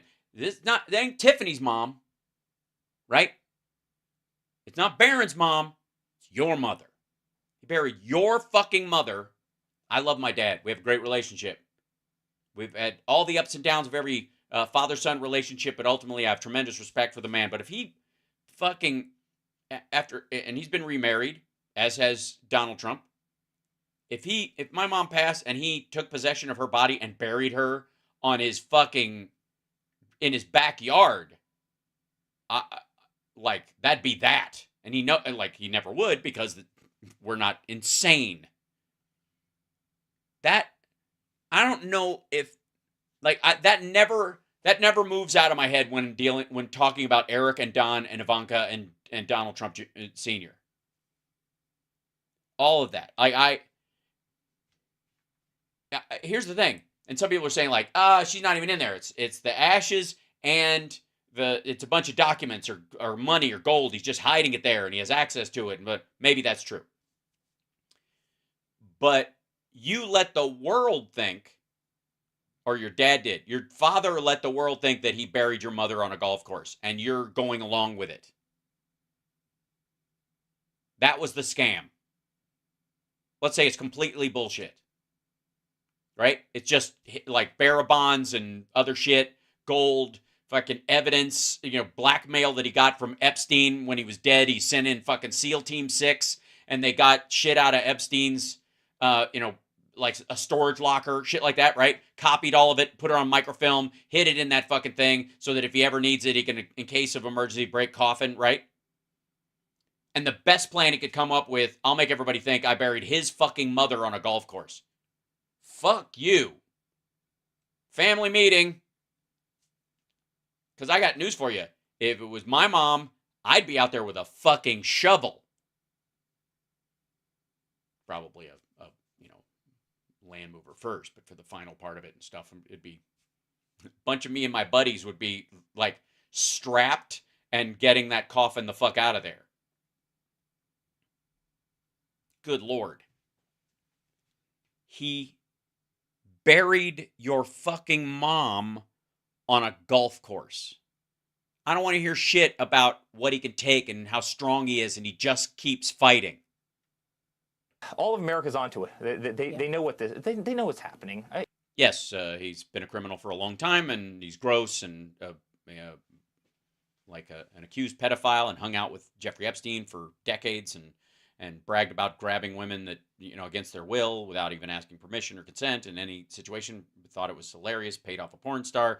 Was engaged in financial shenanigans with Russians for years, is compromised on several levels, and he's finally, after all this, it's catching up with him. Yes, that we all know that's what's going on. Even the fucking maggots who don't want to admit it. Letitia James campaigned on this promise to do exactly this.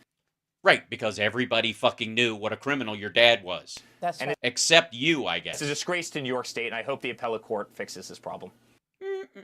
Eric, thank you so much for there's a chance they might extend how long you can't do business. taking this on and for joining us this morning. Of course, we'll be watching this and following it. Yeah, we'll be watching this and following it, and of course, we'll be... I gotta barbecue your assy molasses! We're all gonna just calmly enjoy, our time watching this. Just kind of keep cool. And every time we see you, we're all going to have the exact same thought. How, in the name of Zeus's butthole, did you get out of your cell? So, yeah. Good luck pouring cement and go move your mother to a real fucking cemetery or a mausoleum or something. Jesus Christ. You absolute butthole! All right. By the way, chat, how are you? Like, subscribe, all of the the Alex Jones eat your ass drop. Oh yeah. I have not seen that full one. CSL, I don't know if we can find that one or whatever. Andrea, welcome home. Glad you made it. Glad you're okay. And the Alex Jones, I will eat your liberal ass or something like that. I think is what he said. Yes. So let's okay. I have to do this one because I don't even know that we need to do the whole thing because it's more of the same in some ways from this one particular guy. But can we just milk the misery cow for some of these folks because they're not having a party over there in Trump land, especially the more like sycophantic your followers are, the more upset they are right now for him, right? For their followers, for the followers, and no better example is Greg Kelly, and holy shit, is he scared? Speaker Hakeem Jeffries, boy, you think he hated the old Italian lady? Wait till he meets the young charismatic black dude. This is a terrible day on the bus for Greg. And hey, you know how this is happening? Do you have any idea how this is happening? Do you know?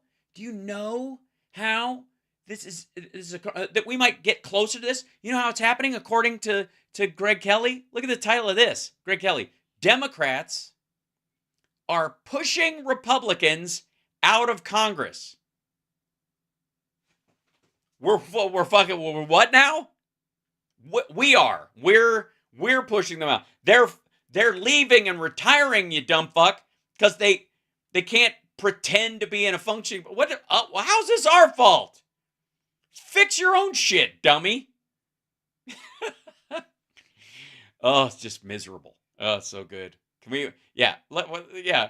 Yes, we're so good at this. We own big tech, big pharma. We own the big media. We're part of the global pentaveret. And now we have mind control over Republicans. Excuse me, most of them don't have minds to control. So, point of order, Mr. Chairman, that is not exactly what's going on. All right, I want to hear this.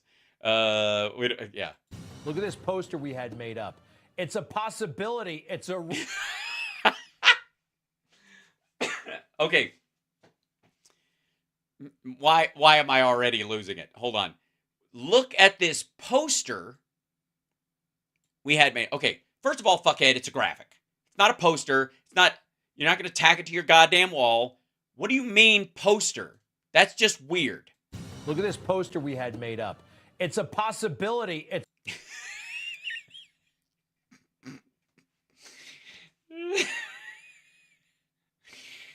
Oh God, it's just one of those fucking days. Oh shit. Oh God, this is okay. Here we go. Look how mad he is. Oh, so good. Yeah, our graphics department's like crazy. We worked on this all night. It's a real thing. Speaker Hakeem Jeffries. Look. Okay, first of all, I get it. Your reaction is because he's black, I guess? Because Hakeem Jeffries isn't like part of the fucking squad or something. Like he's pretty middle of the road dude, right? Thank you, Loretta. Yeah, I'm good with him being speaker too. He's fucking great. He's smart, capable. He knows what he's doing. But like, I mean, I guess he's gonna have this reaction to anybody. Like literally, there's anybody who's a Democrat who might be in this position would freak him out. It's just this extra level of it. But can we just enjoy for a moment the panic? Can we just, yeah. We're one vote.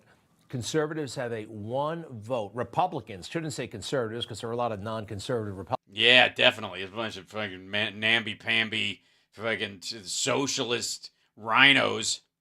Commies. A one vote majority now in the House of. Really? So what you're saying is you shouldn't act like you have a fucking mandate and feel like you can bully everyone to get everything you want because you have a one vote majority in the House. And by the way, that's a big deal in the Senate, but that's only 100 people. In the House, we're talking about, you know, almost 500 people. Well, it keeps dropping because you guys keep leaving, but I'm just nobody. All right. Of representatives, Speaker Johnson barely hanging on. Someone just called for his ouster today. Someone? More on that in a moment. And he means more on that. That's a teaser as to who it is. More on her in a moment. But a one. Yeah, it was Marjorie Taylor Greene. What the fuck does he mean, someone? Just say it. Don't bury the lead or run interference, dumb fuck. Vote majority. Remember George Santos? You know, nobody proved anything about George Santos. Get the fuck. Yes, nobody could prove anything he said was true. Yet in a court of law, but they chased him out of Congress. And because they saw the evidence and there's a lesser standard. They know he's guilty. The standard of ethics is higher in a group than it is in your freedom to walk around. He wanted to serve, and he was a reliably conservative vote. Who else is leaving? Ken Buck, Republican, so-called Republican of Colorado. So-called. I guess we're technically just losing another Democrat, I guess. Yeah, last day in Congress today. Word is he really wants to go work at CNN. And now we just found out that Congressman Mike Gallagher, Republican of Wisconsin, will be leaving office on the 19th of April, and that means his seat will remain vacant under Wisconsin law. They could have had a special election. There was a chance for a Republican to possibly fill that seat. Now it's almost like Republicans aren't trustworthy or something, or they eat their own. It's weird. Not going to happen. It will remain vacant, and a lot of people are wondering, what is up with Mike Gallagher? Seemed to have all that promise. Now, one of the reasons why you seem to think he had all this promise was because he's not stupid, and that's why he's leaving. Because he was like, this is a waste of my fucking time and a terrible stain on my legacy as a human being and as probably a politician. Might want to run for something later on, and this is not the group to be in with as this shit burns to the ground. So fuck off. The faster I can bring the Trump era to a close, the better off we'll all be. First, how long is the term for a congressman, a member of Congress? It's 2 years, and it started on January 1st of 2023, and it doesn't expire until January 1st of 2025. These people are leaving before, you know, they all made these big promises. I will fight for you, I will serve, and now they're running away.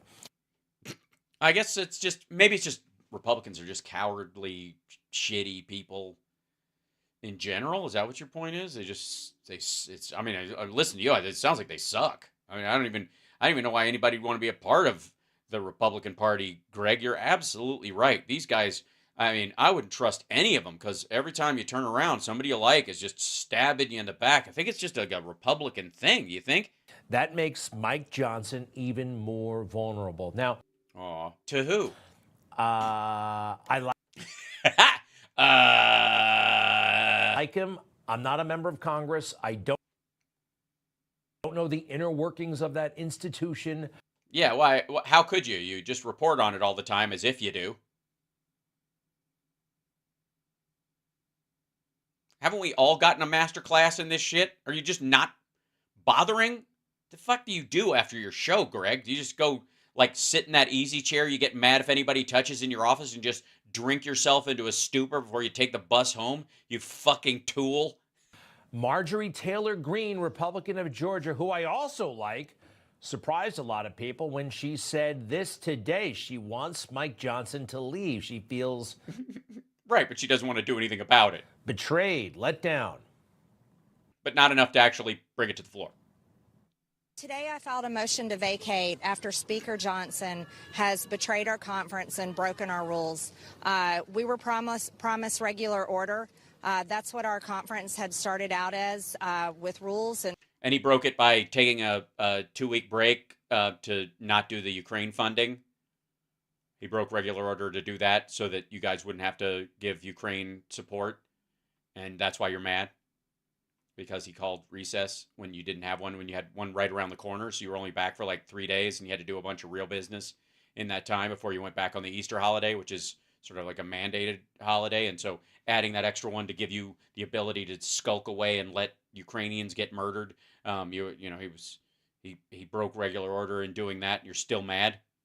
It's not that. I see. It's because you had to do real work and you didn't do any during the break that you could have done because the bill and all of its chapters and points were all available to review. Because it's basically a CR with some minor changes. Promises to the American people that we would bring regular order back to Congress. Well, you are.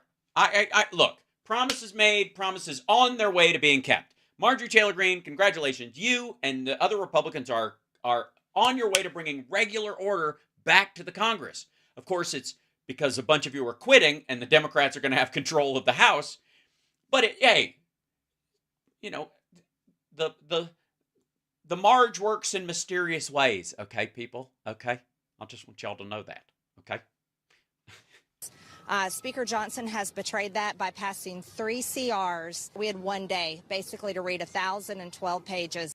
No, you didn't. Bullshit. I hate talking about this, but it's fucking dumb. It didn't change. The entire budget doesn't change every goddamn year. Biden's been in office for 3 years now. It's a continuing point with some added programs and some cuts. Read those parts, catch yourself up, and shut the fuck up. Breaking the 72-hour rule. This is a betrayal. Then you should have complained about the vacation that extended into this, that shortened the amount of time you had to do work. Of the American people. Wow. Look, even if they got 3 days, they were going to read those 1,000 pages. Are you calling her a liar? Look, it's not that she wasn't going to, it's that she's not capable. So it's not the way it works there. Yeah, it's not the way it works. He's not an expert on the inner workings, but that part he knows. I don't know really what to make of this again. Well, thanks for guiding us through the swampy territory where we're all out here. We're lost, Greg. We're lost. We don't know which way this is going to go. How could this all? What's ahead for us? I don't know. At least let's tune in to someone who can explain it all. Oh, thank God, Greg Kelly's here. And he's just as confused as I am, if not more. Like, this is a point in Greg's show where even his own viewers are going, what the fuck are you talking about? And I like Speaker Johnson. I like Marjorie Taylor Greene. It's so torn. He's so torn. I got news for you. She'll do a threesome, but I don't know if Mike Johnson will promise not to text pictures of it to his stepson. Also like Clay Higgins. No one's been better on January 6th than him. Well, he's worried about being caught. Hey, you ought to do the thing that I don't like, Mr. Hey, I'm walking down the hallway here. Republican of Louisiana. I'm from Louisiana here now. I think his opinion here is an important one. Yes, but I don't know if you know what I know. I consider Marjorie Taylor Greene to be my friend. She's still my friend. But she, I gotta tell you, I'd much rather go to a movie or a play or something like that, or a state fair, get myself an elephant ear and a cold one with Bobert. Cause never mind. Anyways. But she just made a big mistake. Trying to vacate Mike Johnson's. I totally oppose that. Listen. Yeah, I'm against it, We done this already and it didn't work. That dog won't hunt largely because it is not a dog. I believe it to be some kind of a badger. Its legs are far too short. I don't even know what to name it. It may be a platypus. I'm not going to get close enough to find out. It's been following me down the hallway for about an hour now. Mike is a very good man. He just sucks at this. And begins every day from the right place. He's deeply principled. But by the end of the day, we all end up with the same thumb up our ass. I don't know why. He's like a brother to me. And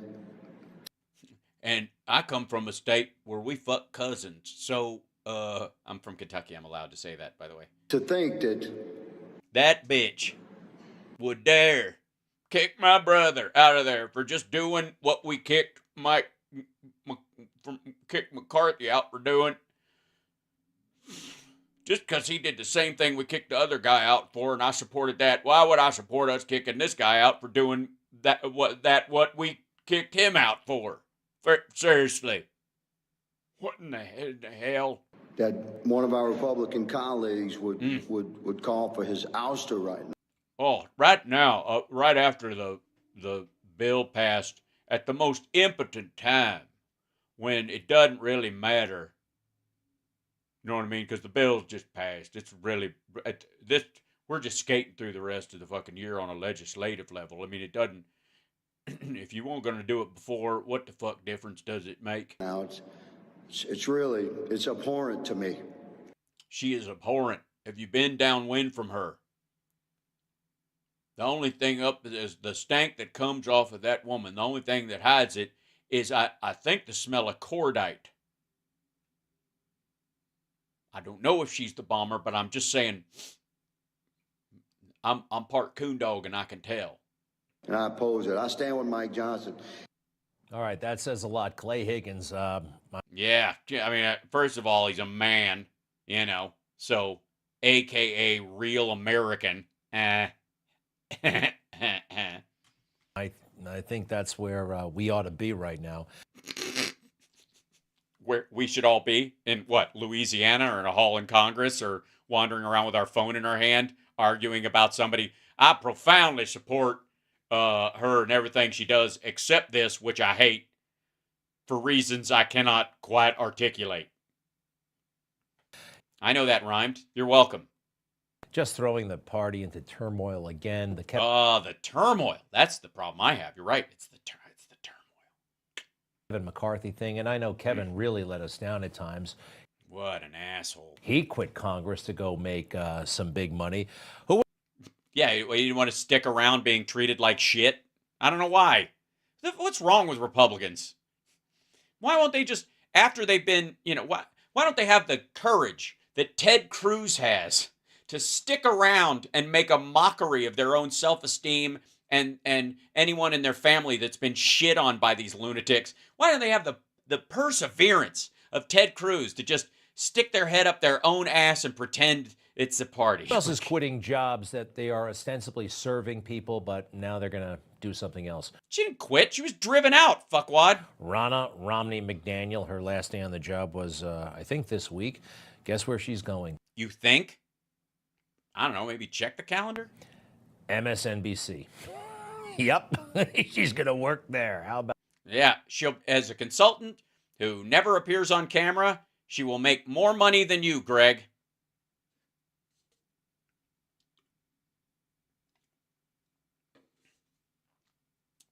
She will make more money than you, Greg. Or was going to. Now she's not going to be on there anymore. But let's just enjoy his ride for a minute. Because again, the whole purpose of her being there was just to irritate people like him. About that, Ronna Romney McDaniel. Yeah, I think. Romney, is that what kind of bullshit? She's the niece or something like that. We should put Romney in the middle there. You think she's the niece or something like that? Motherfucker, she's been heading the RNC for years. What is wrong with you? Is there something about, like, I guess, there's been this, there's this far-right thing that's been around, especially with, like, right-wing Christians for a long time, that ignorance equals innocence. If I don't know anything about it, I couldn't have possibly done it. As if you need to be, like, a master criminal to commit murder. Like, I wouldn't even know the first thing about murdering someone and cutting them up. But I could learn on the job, I suppose. That's essentially the argument here. And, like, you don't know. You're supposed to. You work at Newsmax. I'm just saying, this is the Newsmin, you dumb motherfucker. I don't know. I don't.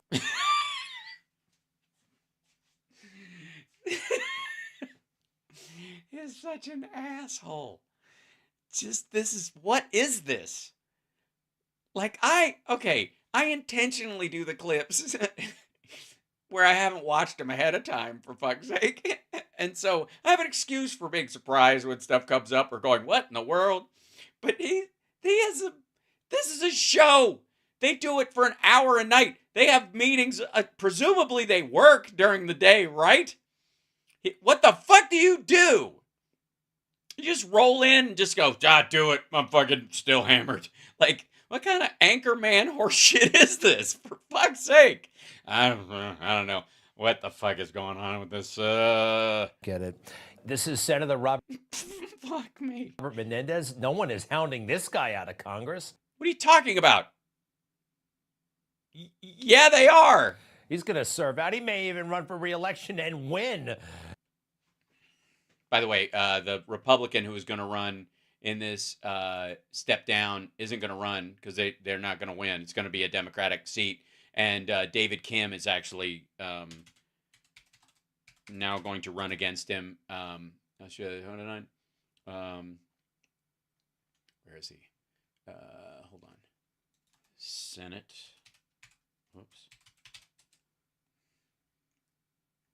Where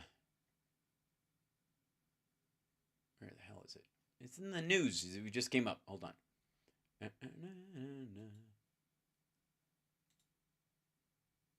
Oh, sorry, Andy Kim. It's not David Kim's a House member. Andy Kim. There you go. Yeah. Here's the.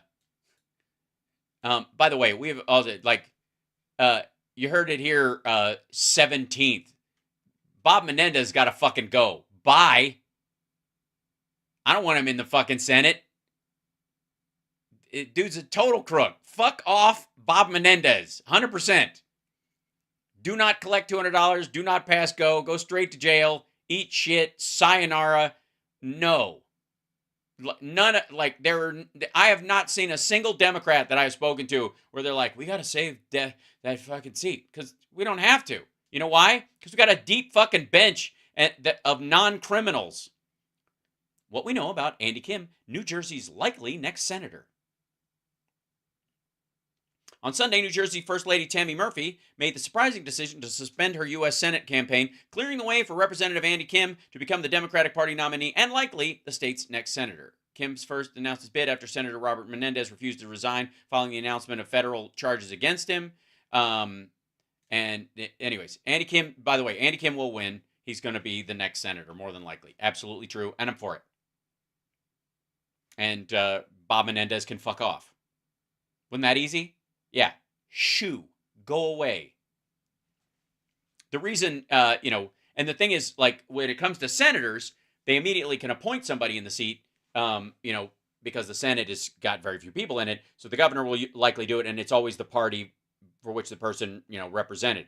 And so it would be more than likely a Democrat. And so, if they did that, if he steps down in between now and the election, which is entirely possible, Andy Kim could be the interim with the assumption that he'll win the race when they actually run it. And it'll give him a few months in the role before that happens, right? But fuck Bob Menendez, and everybody I talk to is trying to get rid of him. Meanwhile, the third day Santos is in office, the entire National Press Corps is giving him a hard time about lying about being on the college volleyball team. It's totally crazy. Yeah, that's all it was. It wasn't that he ripped off that lady, wrote bad checks in Brazil, and that Santos isn't even his fucking name, and that he didn't have business with Goldman Sachs, and that everything about him was a fucking Zelig level fraud. Volleyball, get the fuck out of here. This is I think the Democrats got to have a hand in this, in pushing these Republicans out, encouraging them to leave. And what? They're so fucking weak, they just do? But the Mike Gallagher thing, Republican of Wisconsin, that's a bit of a mystery. Yeah, it couldn't possibly be. He realized that his ethics were in contrast with the direction of the party, and that if he stuck around, he would have the stank of them on his career forever. People look at this guy and think, well, handsome guy, veteran, smart, got a big future. Right, yeah. So why wouldn't he want to let Marjorie Taylor Greene ruin it? Be president someday, but he's leaving, and the House way he's leaving on April 19th means the seat's going to be vacant. I don't know about this guy at all now. Well, there's a lot of that happening tonight, Greg. You just seem to be all I'm fucking confused. Honestly, I don't know what is happening. I am lost. None of this makes any sense. We live in an upside down world. White is black. Black is possibly the new speaker. It's hell! And thanks for playing, Greg. See you later, loser. That was the Resident Alien. Yeah, it did sound a bit like him. I can't not talk like him. Summer says that when I speak on behalf of Chip, you know, when you ever give your pets a voice, of course you do. That she's like, you've given him the alien voice. I'm like, yeah, I have. It's because it's very him. Where is the food? I would like an ice cream sandwich. I killed the bad lady, but I threw her out the window. That's the Chip voice right now. Yeah, the hairy voice. Yeah. Yeah, like, can I just say, in all fairness, to the people in my house who don't like the show or don't bother to catch up on it, I just want to say that there are a couple of episodes. I mean, the show's good overall, but hold on. I want to get the episodes right.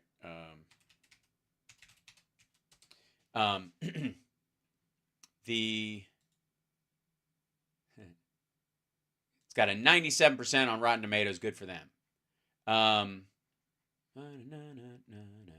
Okay, season 1. Okay, I mean, there's a lot of good stuff in there. But season 2, it's 3, is it?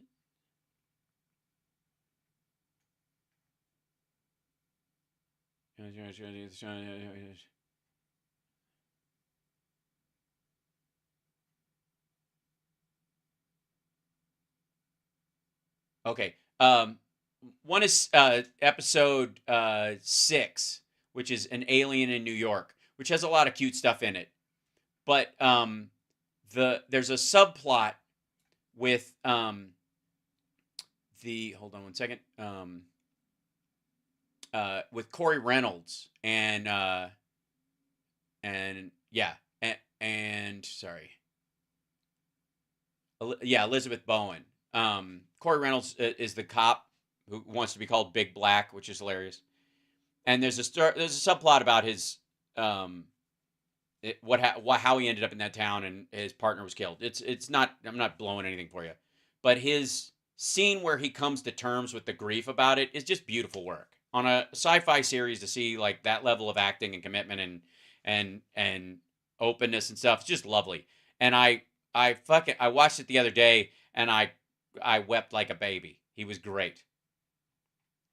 Yeah, Corey Reynolds is terrific. He's so funny anyways. There's so much good stuff in there. And Alan's terrific. And the other one is, I want to say it's seasons later. It's before, yeah, it's the I don't want to get it wrong. Like, I want to say it's, 10.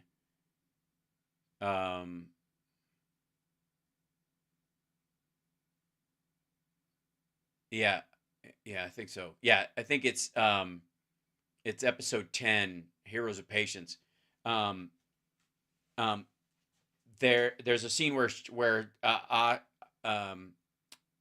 like his, I don't want to, like, how do I talk about it without like letting it go? But the Sarah Tomko, who plays almost his love interest but not quite, in it, she's leaving or whatever, and he finally deals with the fact that he's having emotions that he can't stand her leaving, and he says it hurts, and when she's leaving, and he cries for the first time, and he tastes his own tears. It's a little thing that Alan Tudyk does. I don't know if it's in the script or if he improvised it or if they did it, but it was so fucking lovely. Yeah. And I cried during that one too. I was like, he was so good because he just let himself go, because it's really awkward. It's like he's an alien in a human body, so it's gonna be quirky and odd. And when you're playing a character like that, it's hard to not make it silly, right, or overdo it. And he manages to really thread it. So it was lovely. The show's called Resident Alien. If you haven't checked it out, it's on Netflix, the first 2 seasons, and the new season's coming out. I make no money off this. I am not part of the show. I just happen to appreciate what they're doing there, and I think they do great work, and they deserve it. You know, they deserve a bigger audience than they have, because it's on Sci-Fi, and not a lot of people go there first. But it's very fun, and there's a lot of silliness, but there's so much, like, real, like, emotion buried in it as well. They do great work. The other Alice Wetterland, who's Darcy in it, is like the new Supergirl in many ways. There's just like nothing she can't do. She's like it's the lovable loser male character done, you know, as a woman this time somehow. But yeah, Resident Alien fiction. Yes, it is fiction. It is a sci-fi series, Wes. We know. You don't have to type in all caps. We all know the difference. Is it like Alf? Yeah, it's exactly like Alf. Only with dick jokes. And they're allowed to swear. I'm kidding. All right, so his Firefly girlfriend is on Suits. Yes.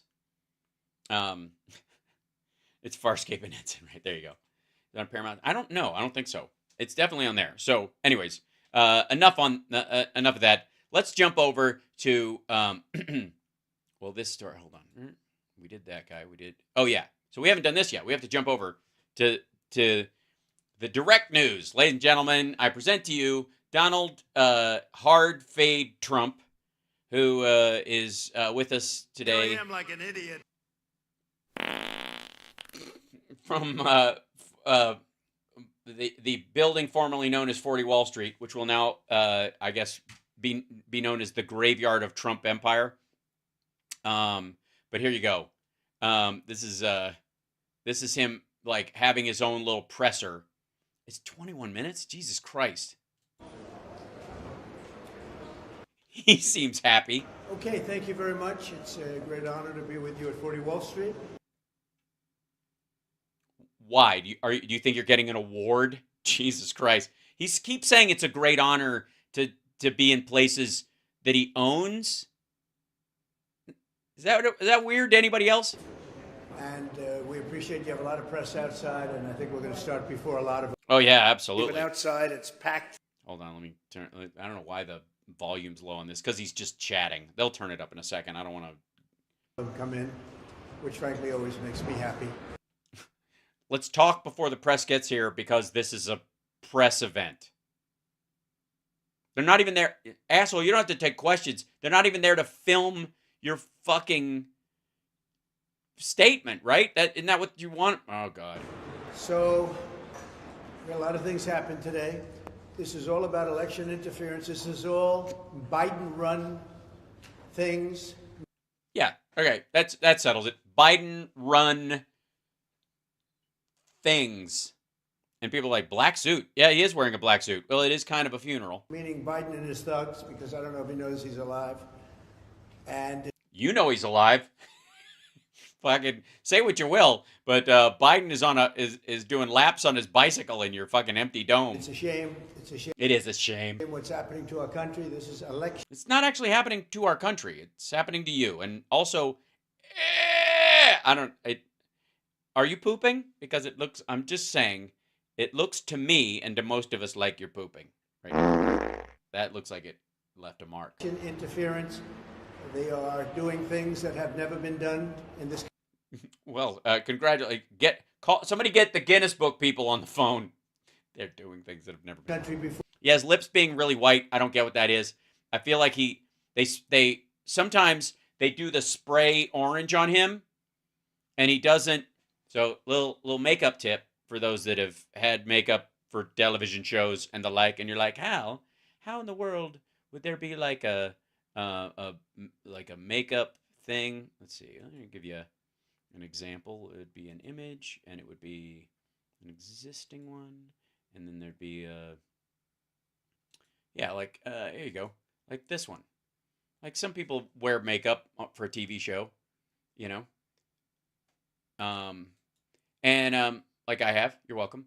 And I'm just gonna put that there just to.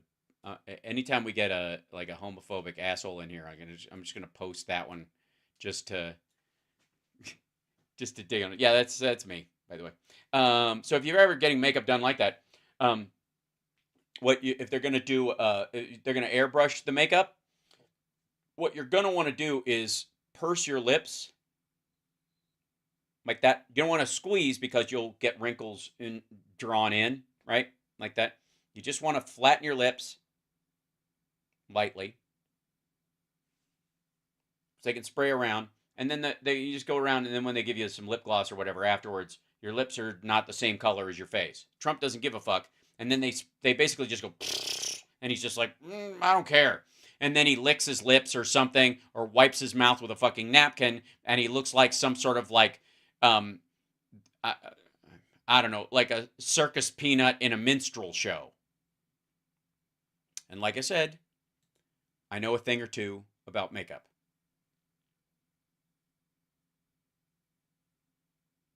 And it's okay to have those funny feelings. All right, so, yeah. So there you go. That's why. We've never had anything like it, certainly not at this level, but we've really had nothing like it that I've been able to find. It does. You've been searching? You've been in the basement looking through papers? It's happened a lot in third world countries, banana republics.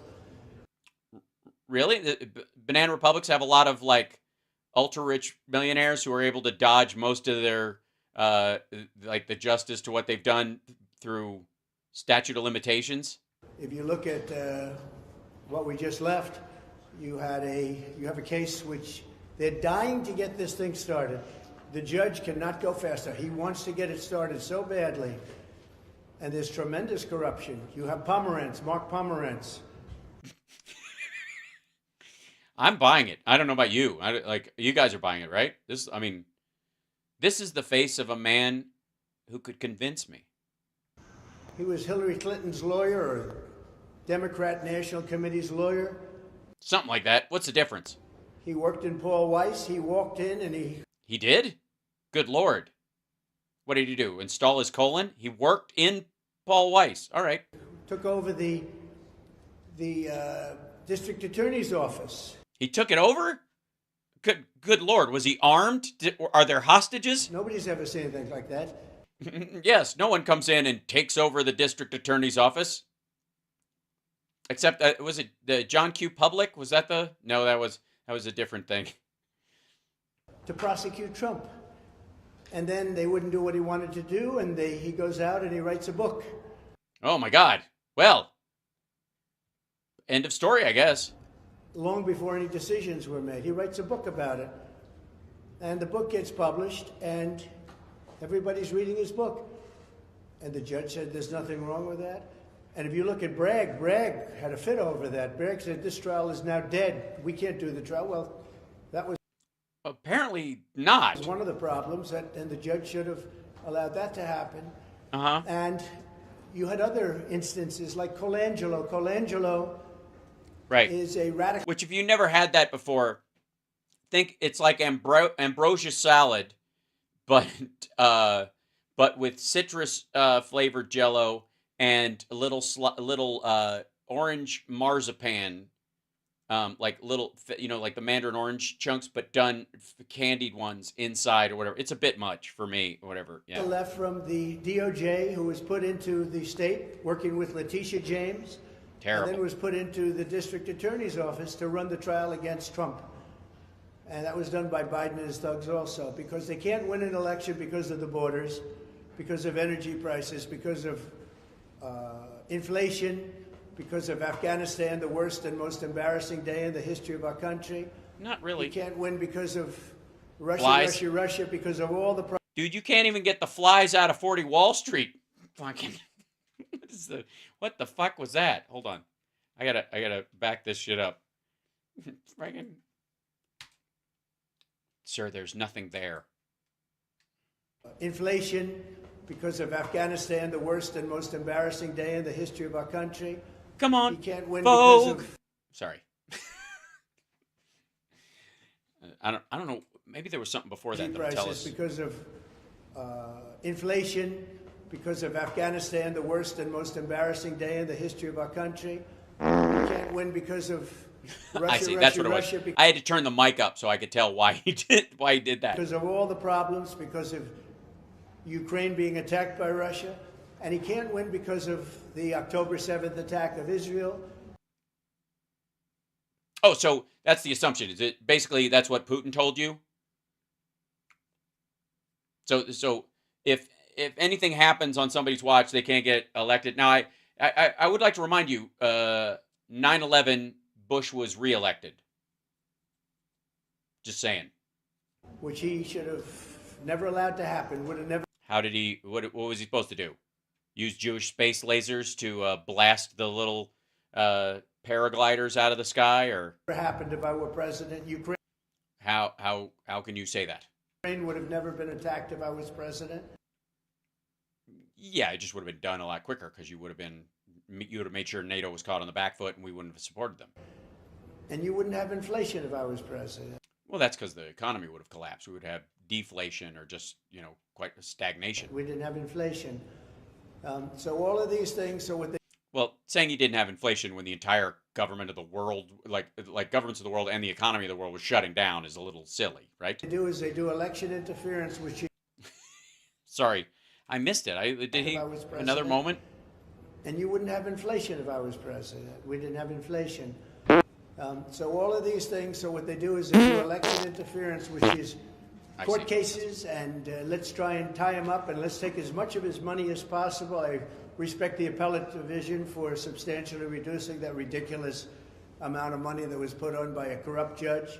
So you just wrote him a check, right? Just because it happened? Yeah. You're like 175, fucking chump change. I dropped that much writing for the fucking boss. Named Engoron, he ought to be looked at. Engoron?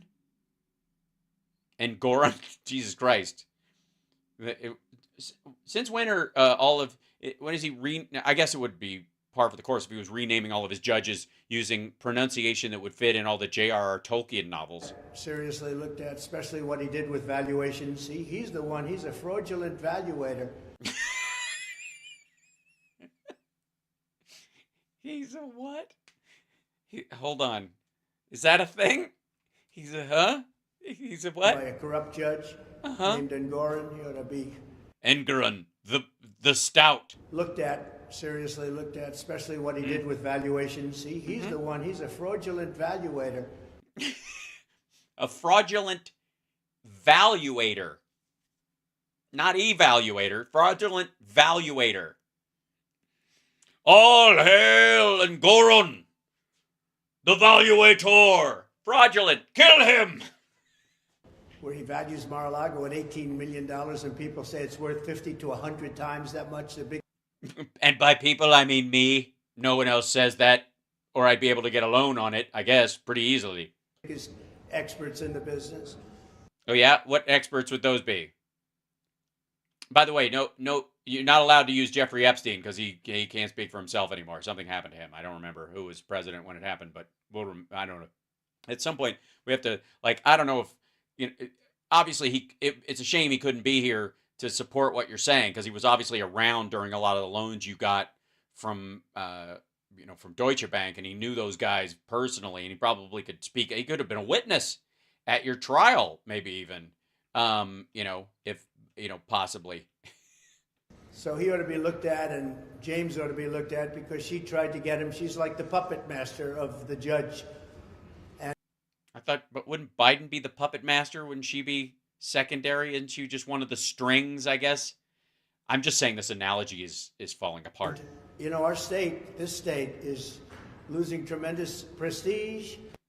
Amongst the world's criminals. It's losing its companies. It's losing its people. They're fleeing. Yeah, mostly mobbed up people. Sure, yeah. Violent crime is flourishing. Flourishing. Well, it's just it is New York after all. I'd hate for it to lose its character.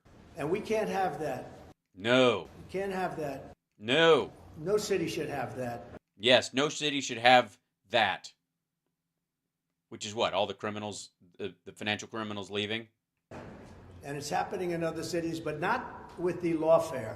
The lawfare that they're doing is incredible. Well, in fairness to the other cities, I'm sure they'd love to, but you didn't live there. So all your crime is kind of, tied up in this shit. So they could have done this in the case of the trial that we just left, one of the many that are going. Every single one of them is run by Biden and his thugs. His thugs. Anyway, they're I have to say, they're politically astute, legally, I guess, certified. They're from an educational standpoint, they're, the smartest thugs I've ever seen. I mean, honestly. Now, granted, you could call them thugs because, your company's kind of like the idiot's version of a Gordian knot. All it takes is one chop and the whole thing breaks apart. It's the only way they think they can get elected. And I think so far it's backfiring because the people of this country understand it. It's backfiring. Is it? Because you've lost 30% of your own party for good. But they're being run, and they're running all of these different cases. Everybody's running. I mean, it's just a run kind of thing. You've got the runs, and so therefore everyone else is. It's so ridiculous, the cases. Every one of them is ridiculous. I'm learning a lot. I don't know about you. You take a look at any one of them, and you... Yeah, just look at them. You say any one of them, it would... Yeah, just look at them. Make any difference. This is... That doesn't matter. All weaponization of DOJ and FBI. Oh, totally. They raided my house. Which isn't a house, but sure. In violation of a thing called the Fourth Amendment? No, it doesn't violate the Fourth Amendment at all. It was they legally obtained the search warrant. Even your fucking handpicked judge isn't questioning the search warrant, dum-dum. Not allowed to do that. Yeah, they are. They raided my house in Florida. It's not a house. Mar-a-Lago. It's not your house. You don't live there. You legally can't live there. It's a clubhouse. It's a rental property. No. You don't have a house. You're weird. No notice, no nothing. They raided it. No notice, no nothing. Well, I got to tell you, if you're going to raid someplace or serve a search warrant, you're not going to give warning. You're going to give somebody a chance, possibly to turn themselves in or turn over whatever they supposedly have. But good Lord. I can't believe it. I don't know what's going on. This is, okay, let's look at this last little chunk all in a run without my dumbass interfering with this.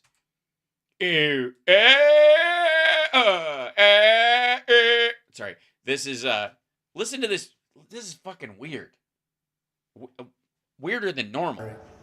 But they're being run, and they're running all of these different cases. So ridiculous, the cases. Every one of them is ridiculous. You take a look at any one of them, and you say any one of them, it wouldn't make any difference. This is all weaponization of DOJ and FBI. They raided my house in violation of a thing called the Fourth Amendment. Not allowed to do that. They raided my house in Florida, Mar-a-Lago. No notice, no nothing. They raided it. I can't believe it. Nobody can believe it. And we'll see how that all works out in the end. Uh-huh. Good Lord. Just jibber jabber, but the only part of it that he seemed to lock onto as actually being meaningful was the fourth, right? Was like the fourth violation of the Fourth Amendment, which absolutely is not. And the fact that he would even act as if it was means he's disqualified to be president. And never mind the rest of this gibberish. But it's illegal what they're doing. It's criminal what they're doing. It's neither. And it's never been done before in this country. Yeah, but that's because we've never had a criminal that's as stupid as you. I almost said earlier that we've never had a criminal of his level run the country before. That's unfair. I just think the ones that probably did were just smart enough. If they obviously got to the point of being president because they wanted to, were smart enough to not be this ham-handed in their bullshit. You can't have an election in the middle of a political season. We just had Super Tuesday. Yeah, it's very hard. You can't have an election in the middle of a political season. It's the wrong time. You'll get the game warden will give you a fine. Tuesday, and we had a Tuesday after a Tuesday already.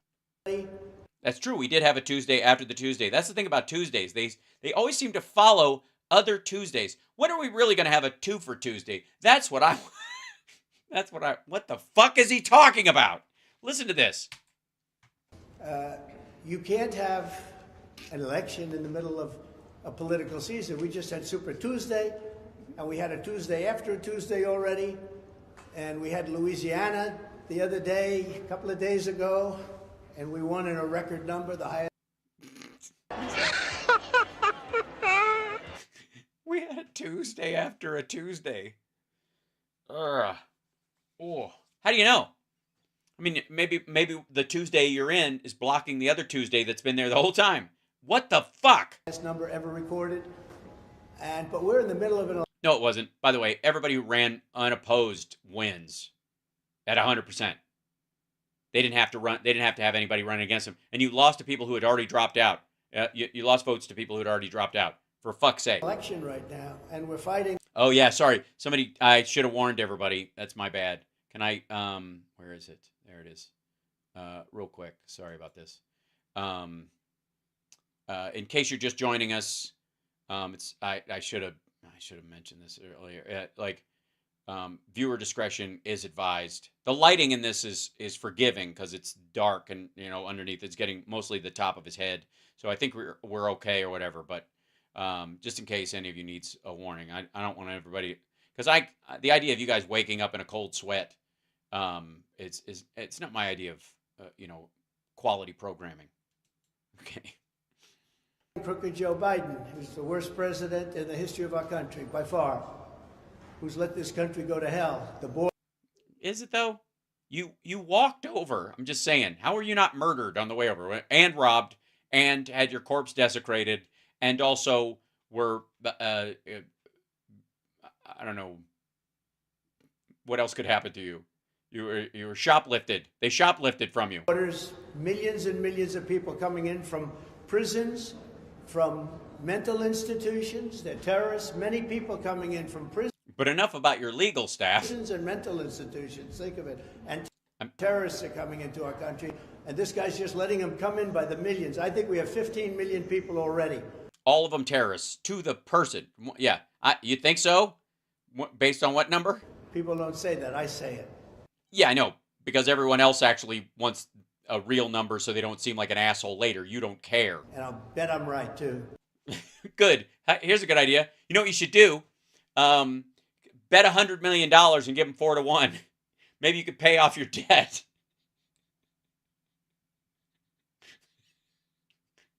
That'd be real easy, right? Somebody will be there. Somebody will take that bet. What do you think?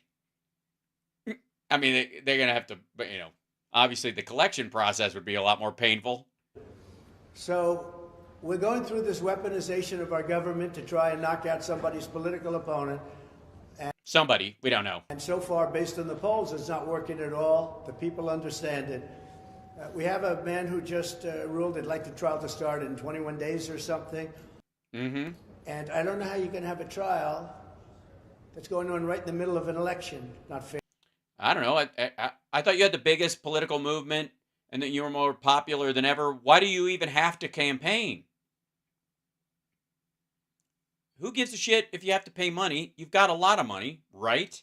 And why should you have to campaign if everybody knows who Trump is, right? You don't have to do any campaigning. You could just walk out of the courtroom and go, fucking killed it in there. Also, don't forget to vote. And that's all you need to do. Yeah, what are you worried about? I mean, obviously, several of us are concerned about your behavior. Stop breaking the law, asshole! But we take it with a grain of salt. Not fair. It's not fair at all. He knows that too. Yeah, it is. It's not fair. It's not fair. It's not fair. Well, it's also not fair that you were committing crimes, I suppose. So, kind of cuts both ways. Democrat judge, he wants to do that because they're all trying to damage Trump as much as possible. It's having the reverse effect, but maybe someday it won't. I don't know. You kind of do. But it's having the reverse effect. It's a terrible, terrible precedent, a terrible thing to do. They could have started this when I left office. You could have gone back 3 years, more than. Yeah, but they were busy cleaning up domestic terrorists left over from Jan 6 who were threatening their own family members if they turned them in for attacking police on Jan 6th. They were more of a concern. You're a fucking marshmallow. We can deal with you in due time. And also, the crimes, there are a couple of these things, specifically the document shit, you dragged on for a goddamn year. That When I left office, all of these things could have been started so we wouldn't be quibbling over starting this week or that week or 2 days or 3 days. It wouldn't have mattered. This thing would have been over 2 years ago. Right. You got the same problem with Merrick Garland that we do?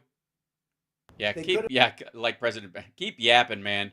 Will you shut up? They should have never started because there's no case. If you read Andy... Oh, okay. I actually think I have I have this one I don't get to use very often. You're a lying dog-faced pony soldier. Yeah, that works. McCarthy's piece, if you read Jonathan Turley's piece, if you why would I read legal scholars all over the world? Yeah, all over the world, in Russian and Chinese papers specifically. They say this DA case is a hoax and it's something that shouldn't have. It's not even a crime. They say there's no crime, and there is no crime. It is a crime. So I just say it's a sad day for this country. When you Is that all you say? Because it seems like you're saying a lot more. I mean, you're not saying anything, but you're using a lot of words to do have something like this. And remember the words, should have been started 3 years ago if they were going to start it at all. And then you wouldn't be quibbling over what week it's going to, in days. They're quibbling. Right, because you'd be in jail already, dumbass. Over days and hours. You'd be broke and in prison. They wouldn't be quibbling at all. They wouldn't be cribbling. I agree. Which is tribble related kind of a thing. Cribbling? They wouldn't be cribbling? Hold on. Is that what he said? 3 years ago if they were going to start it at all. And then you wouldn't be quibbling over what week it's going to, in days. They're quibbling over days and hours. They wouldn't be quibbling at all. Yeah, cribbling. The third time it was cribbling. Got it twice. Failed on the third. They never started it. And you know why they didn't start it? Maybe just ran out of quibblings. And he just couldn't, he got over quota and couldn't say it the third time. Because they didn't know I'd be running. Yes, they did. And they didn't know how well I'd do. And if I were not running or if I were doing poorly like everyone else has done, because they're all gone, they're all knocked out except for crooked Joe Biden. Yeah, but Marianne Williamson's going to be mad at you for saying that because she was out and then she got back in. But also, Nikki Haley, even after she dropped out and so did DeSantis, they still took votes from you. Like 30% of the electorate. If I were doing poorly, this wouldn't be happening. None of these trials would have been happening. Why? You're arguing about statute of limitations. What do you think? If you weren't running for office, they would just let you blaze past the statute of limitations on all this shit? Is that what you're counting on? That you get like a 6-year running start? If I wasn't running, they wouldn't be happening. So it's a sad day in our country in many respects. But the good... That's why I'm wearing a black suit, because I'm in mourning. The good day is that the appellate division was fair. It's a lot of money still, but... But not for you. You got the $13 billion and your Mar-a-Lago's worth like $2 billion. The judge is corrupt, in my opinion. But, fairly corrupt, in a fair way. He's the most overturned judge. He's been overturned 5 times in this case alone. He ruled against me before he even knew anything about the case. He ruled against me. The whole case was all about damages, and there were no damages. Well, yeah, there were. And perhaps you'll get him to tell you about what took place in terms of a settlement negotiation, because those... Oh, well, if you didn't do anything wrong, what would you have to settle? This is a terrible time, just saying, and I don't want to give you any help. This is a terrible fucking time to break out we almost had a settlement in this. Hey, asshole. It's an admission of guilt. If you, all right. The only reason you settle something is because the damage of people knowing about it is worse than, even if it's like you can't get the stench of it off you. If you're just saying it would have benefited you anyways, then why didn't you just go, fuck your settlement? I'm going to court, God damn it. Those weren't the numbers he was discussing. Those weren't the numbers. It's a disgrace what's happening in our country. No, what were the numbers he was going to let you off with if you just fucking agreed to pay for it? And we have to get our country back, and we're going to get our country back. That's what's going to happen. November 5th, I believe, will be the most important day in the history of our country. Yeah, because you're a silly person. Dude, calm the fuck down. We'll get these people out of there, and we'll seal up the borders, and we'll, as I say, drill, baby, drill. We'll be drilling. We'll get energy costs. As you say, fuck you. That was Sarah Palin's dumb line. Down. We'll get rid of the ridiculous electric car mandate. So Yeah, that's what people are worried about. If you don't come out on November 5th, the mandate that 60% of cars be electric within certain borders, as long as it's financially doable, with those countries allowing them also the subtext to the order giving them a 10-year window in case the technology doesn't work out or something else comes in during that period of time, which guys blah blah blah. Nobody's ever heard of anything so foolish and so stupid, and will. Well, I mean, I think starting all cars on petrol, essentially a very polluting substance in the first place, I think would have been a mistake. I think in retrospect, if you had an alternative, bring crime. The first person ever killed by being run over by a car in America was killed by an electric car in San Francisco. Just saying. Back to law and order. We're gonna get those words law and order back, because our they apparently they've been on loan. Our cities are a disaster. Greatly well, I mean, sure, West Palm Beach is ass, and most of the places you hang out, absolutely. Respect the decision of the appellate division, and we will abide by that. We'll put up cash or bond very quickly, securities, cash or bond, whatever. Ooh, securities, cash or bond. Okay, so you're going to try and give them Truth Social stock? It is. We'll put it up very quickly. Okay, great. 24 hours. And, shit, why didn't you do it while you were there, Mr. Moneybags? We'll win the case. Todd, maybe I'll have Todd say a couple of words. And yeah, Todd. Get Todd in there, because none of us know what the fuck you're talking about. I'll have any Todd. questions or anything you want to ask. Okay, Todd? Wherever you may Todd? Wait a minute. Can we just address the what Trump would call a Joe Biden moment, where he looks over to Todd, who supposedly is right over there, and then Todd comes from behind him? I'll win the case. Todd, maybe I'll have Todd say a couple of words. And Todd, say a couple of words. You're not Todd. And then I'll have any questions or anything you want to ask. Okay, Todd, wherever you may be. Todd, he was over here. Todd, wherever you may be. Oh, Todd. Please. Thank you, President Trump. So, as we said in court today, we very much believe that starting this trial in April, or even starting this trial at any point before the election, is completely unfair to President Trump. Because we, to be completely frank, suck at law stuff. We're really just ass. I gotta say, all of us. Like, we're great yes men. We really are. Watch this.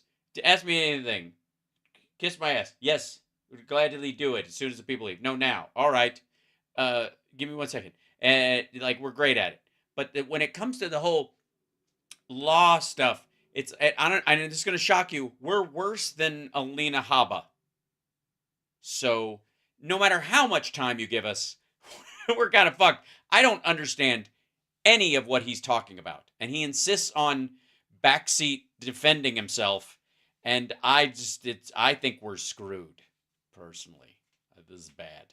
So, yeah. It's completely unfair to the American people who are evaluating who they want to be the next president. Why? Can't they judge for themselves whether or not the charges are true? As a matter of fact, if you have it now, they can watch it play out, see just how innocent he is. And we're going to continue. Right, Todd? We are going to continue to fight. We're going to continue. Yeah, I would drop the fighting thing and just be a good lawyer. But of course, that would entail, I guess, him taking a deal. Never mind. We need to do everything that we can to defend President Trump in that courtroom. And like we said today, within reason. Trump's, by the way, falling asleep in the back. It's been a long, lonely road. I'm dreaming of gnats.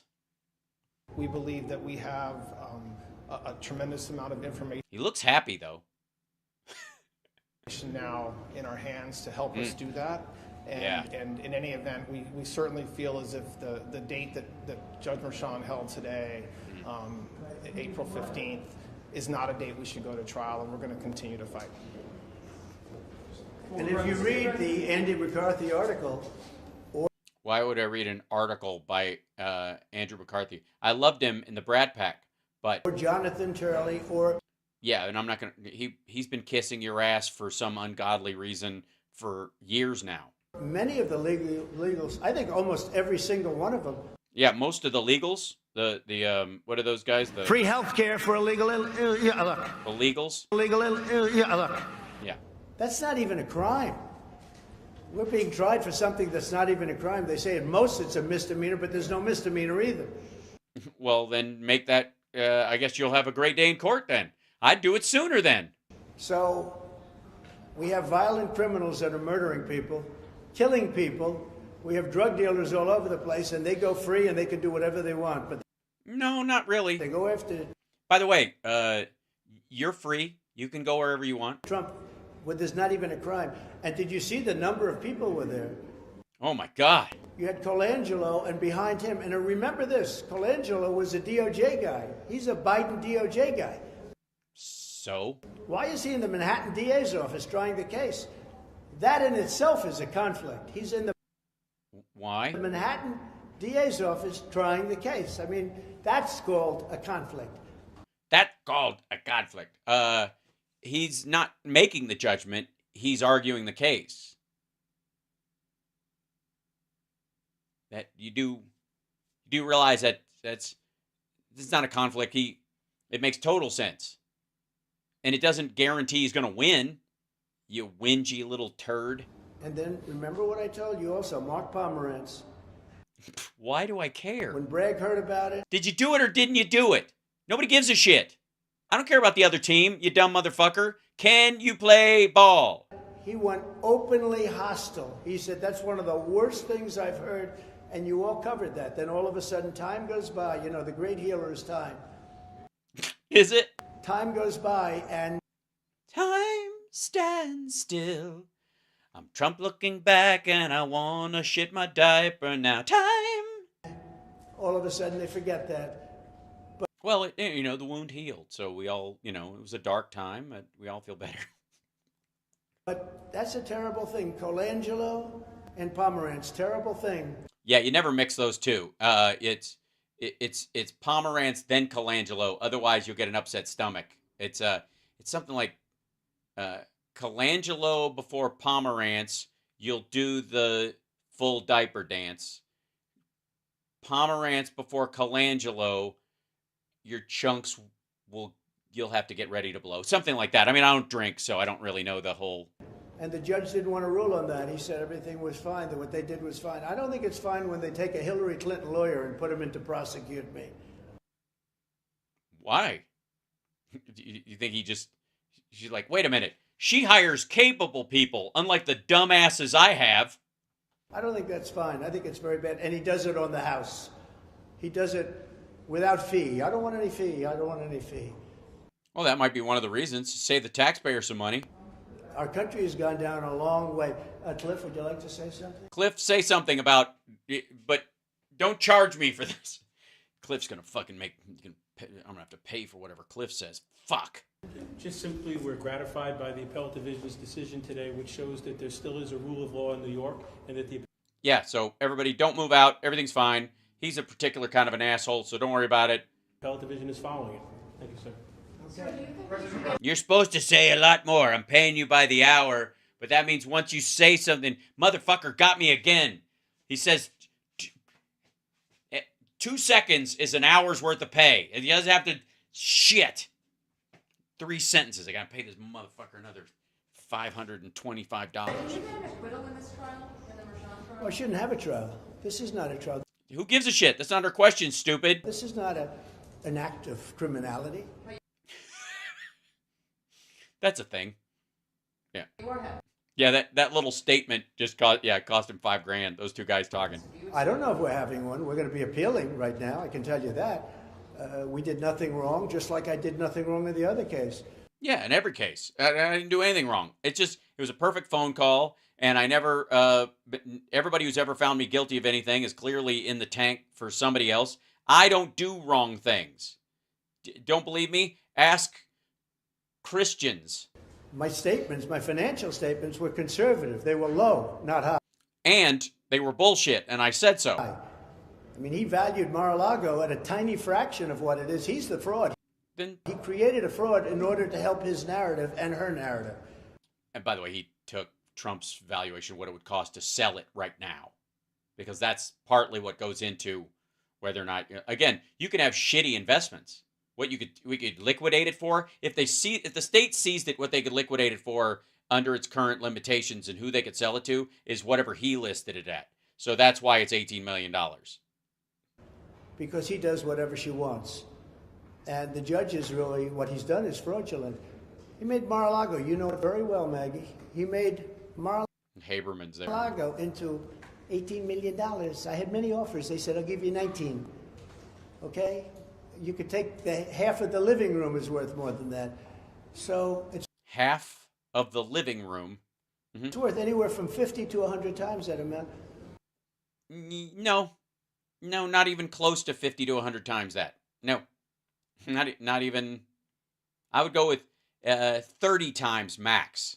And he stays with it. So he's either whacked out or dishonest, one or the other. Or both, probably both. Probably both, yeah. Whacked out and dishonest, yeah. But it's like Biden is feeble and a criminal mastermind. He's a disgrace to the system. Which system would that be? The subway? And I think that New York State was helped a lot today by the decision. I'll give you an example. Please do. Truth Social is doing very well. It's hot. It so is great. It's hot. Hot as a pistol and doing. It's hot as a pistol. I wouldn't necessarily use that as your analogy. Right. And it's going public. And the New York Stock Exchange wants to have us badly. Oh, yeah. They totally want you there. They're like, please come down here and make a mockery of us. And I told them, we can't do the New York Stock Exchange. You treat it too badly in New York. Fuck does that have to do with anything? We don't want to do the New York Stock Exchange. Yeah, they want us. They were like, come on. Come on down. I was like, no, we can't. And they're like, please. And I'm like, no, it's just so mean to me. I don't like it. And I'm like, oh, okay, I'll come do it. Excuse me? I'll come do it. Do what? Come down and open the stock exchange. You what? That's not what we were talking about. We were kidding. What? I thought this was... wait a minute. I thought Eric was on the phone. And the people at the stock exchange are very, very upset about it. The top... Yeah, I'm sure. They're like, fuck. This is going to ruin the stock market. And by the way, let's just look at... Hold on. Dow... today... Let's see. This is... and look at the Dow today, too. I mean, it needs all the help it can get. 39,313. Where is it for the week? There we go. Yeah, it's having a rough one. Even cleared 40K almost at one point. Yeah? There you go. 39,313.64. That's and USD. All right. That's to buy the index. Is that what we're doing? Yeah. Yeah, it's doing terrible. It's down half a percentage point, and it's still at 39,313 this week. Yeah, stock market's fucked, man. It's gonna hit 40 again. Person is mortified, can't believe it. Yeah, they're so upset. He said, I'm losing business because of New York, because people don't want to be in New York and they don't want to go into the New York Stock Exchange. Yeah, everybody's afraid to go in there. It's dangerous. It's largely because they hear there's this building right across the street, like 40 Wall something or other, and it's just full of fucking crooks. And they're worried about, like, shit, if I walk up there, how am I supposed to know if one of these assholes from 40 Wall Street isn't standing there going to, like, take my fucking money? So you can ask them about it. Yeah, do. They're going to go, I don't know what you're talking about. But, how can you do that? I'd love to go in the New York Stock Exchange. I bet you would. It was always... I bet you'd like to still be on the Forbes list, too, but, there are standards. It would be a big thing to go in the New York Stock Exchange. It would. It'd be a big, huge. It'd also be embarrassing and stupid when, as soon as you ring the bell, your stock launches and then takes a shit. That'd be nice. But people aren't going on the New York Stock Exchange now because of what's happening in New York. What the fuck? Like, hold on. I even have something for that. Hold on. What the fuck are you talking about? This is some stupid shit. No. No one's afraid to go do the opening bell at the stock exchange because of New York. What? Because they don't want to be attacked by a thug like this horrible attorney general that we have in New York. What? No. No one thinks that. What are you, nuts? The worst in the whole country. So we'll decide. Hold on. Who rang in the stock market, like, I don't know, whatever. Let's see. Opening of the Dow Friday, whatever. So there you go. Like, who was there? Like, who's the, like, I'll just do like, who did the opening?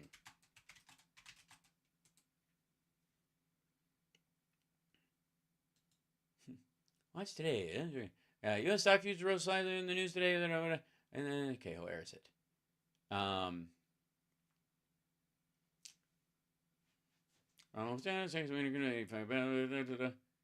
don't know where even to find that or whatever. Like, it's usually a picture of the, the people who do it. Like, images. Yeah, it's all this is. Dow celebrates grand opening of new Diamond Center. No, that's not it. Good Lord. It's just all, seriously, it's just all these, all I'm getting as far as graphics is just like numbers going up. It's hilarious. Like, everything's like, look at this shit. Like, ding, ding, ding, ding, ding, ding, ding, ding. Oh, God. Like, it was 92 New York. Is that, that's who opened it on Friday? About Truth Social and what we do with it, but there's just an example of how this is hurt. Yeah, it's a great example. Totally. Great stock. It's going to be awesome. Please, maggots, buy Truth Social stock the minute it comes out. Whatever price you're getting it for is a fucking steal. I guarantee it. Just stick with it, too. Ride it out. Don't day trade that shit. Do you maggot or not? Hurting New York and New York State. Yeah. Mr. President, can you give us a little bit more detail about the timing of when you plan to secure the bond and how exactly you're planning to pay the bond? Well, no, he can't. Can you be a little more specific about the timing of the bond and how you're going to secure the payment? As I say, I have a lot of cash. You know I do because you looked at my statements. I mean, you've been examining my statements for... You mean the ones that said, do your own research, this is all bullshit, that kind of statement? Really, dude? Really? Fucking hell. Really? For a long time. And I have much more than that in cash. Well, then why don't you just fucking pay the whole thing and call it a day? But I would also like to be able to use some of my cash to get elected. They don't want me to use my cash to get elected. They don't want that. They don't want me taking... Again, why would you need it if you're the leader of the biggest political movement in history? I'm just saying, like Ron Paul and others did need to crack into, their hidden Cyprus accounts to move around the country. Cash out to use it for the campaign. And they looked at it, and this judge looked at it, and he's part of the whole deal. And, well, he's such a disgrace for this city. Again, the most overturned judge. There's never been, that we can find, a case where a judge has been overturned now 5 times. It was 4 times, now it's 5 times. Been overturned. Based on what? Again, he says this, and I don't know what the fuck he's talking about. The only thing he's talking about is like in the pre-trial, the pre-damages part where he was found guilty, was Ivanka not being a part of it, which is not him being overturned. He released that. And going after, I guess, the statute of limitations, going earlier than the statute of limitations. But I have a lot of cash and a great company. I mean, to think they want to go after a company, this is a great company, a company that's doing very well. I've got very low debt on buildings like this, this building. I have very low debt on this building. Most buildings I have no debt. Most Really? That's not true. Clubs I have no debt. Look at my greatest assets. I have no debt. I didn't. Well, then what are you worried about? Take out some debt on them then. Just spread it around. Just take like a little fucking $40 million loan on a bunch of different places. You have no debt. I thought you were the king of debt. So if you got, you know how to use debt. Fucking leverage it and, put a little financial spin on it so you actually make money on the deal, Mr. Smarty Pants. Even include like brand value and the brand. All right, yeah, because that's bullshit. Brand values. I became president because of the brand, let's say. Yeah, but you also lost because of the brand and what you've done with it, arguably. And also, up to that point, it was like 50% your dad's brand. Now it's just yours and it's ass. Brand value it's one of the most valuable brand values. So I think I wouldn't swap it for any other brand in the world. Trump. Yeah. I mean, honestly, a lot of brands. I mean, never mind things like the Red Cross and stuff like that, but you would definitely swap it for Apple. Just saying. If you don't believe me, ask Tim Apple. I don't even put anything down for it. You tried. They kicked it out. Very conservative statements. And the way they made him look bad is by valuing Mar-a-Lago at $18 million instead of what the real value is, which was at least 50 to maybe 100 times more. No, fucking no. Not ever, no. Just fucking wait. This bullshit. How the fuck? There's no way Mar-a-Lago is worth $1.8 billion, you dipshit. No, not even close. This is ridiculous. Stop it. He does it like, just say 30 times more than that and people will do the math in their head. Oh, it's worth about $500 million. That's a little big for a property or whatever. Good Lord.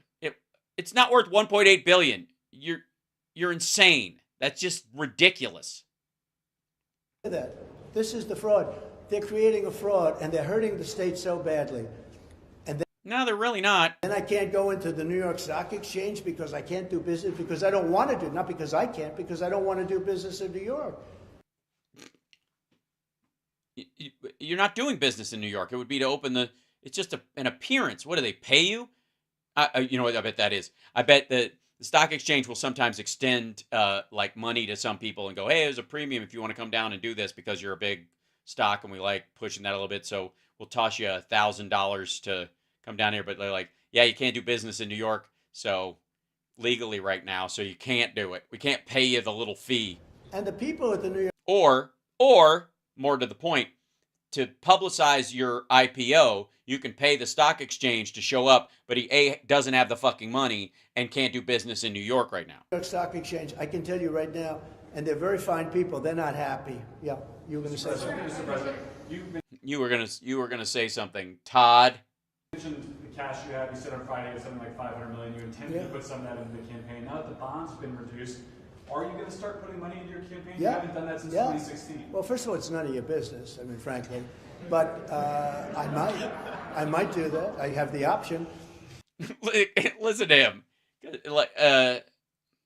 He's like, frankly, you haven't put any money into your campaign since 2016. He's like, yeah, but I might. First of all, it's none of your business. It kind of is. You just made it their business. You just told them that was the reason why you didn't want to give up your cash, was because you were going to use it for the campaign. He's like, you're going to put it in the campaign? Like, none of your business. Well, then, yeah, it is, actually. As a voter, as anybody, you're running for national office. It's everybody's fucking business if you're a citizen. And secondly, just say you are or you aren't. But if I have to spend $500 million on a bond, I wouldn't have that option. I'd have to start selling things. I don't have to sell anything.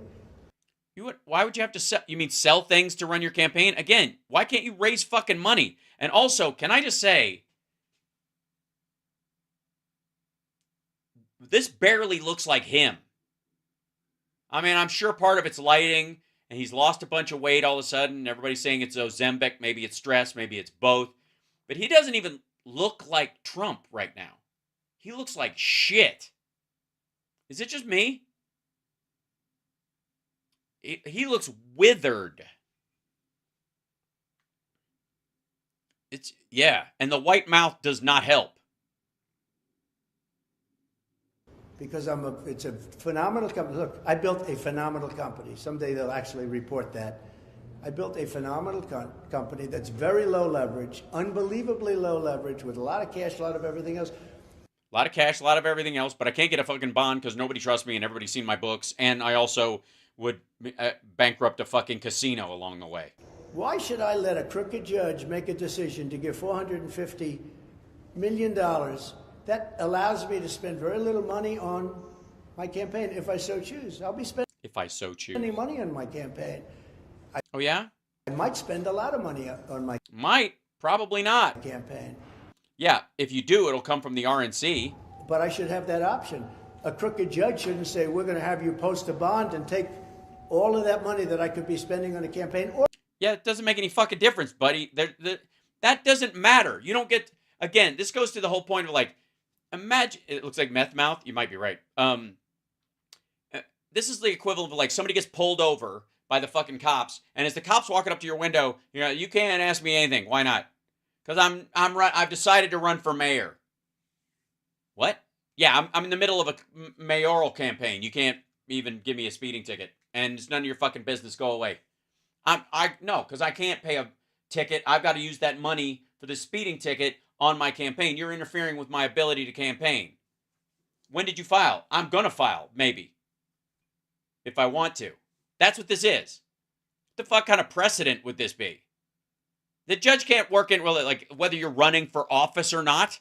or other things if I want to do other things. Yeah. Like, you know, take Alina for a nice meal and a fucking trip on a oligarch's yacht or something with Steve Bannon and a couple of skeevy fucks from my campaign. So we were gratified by the professionalism of the opinion today. I thought it was I think it's a very important opinion for New York, but the only thing that's going to really solve that problem is when I win, because you're going to have to win. Yeah, about that. Because no company is going to be coming to New York if I don't win that case. Well, I think they might. I just think they'll go, we got to watch our fucking paperwork in New York.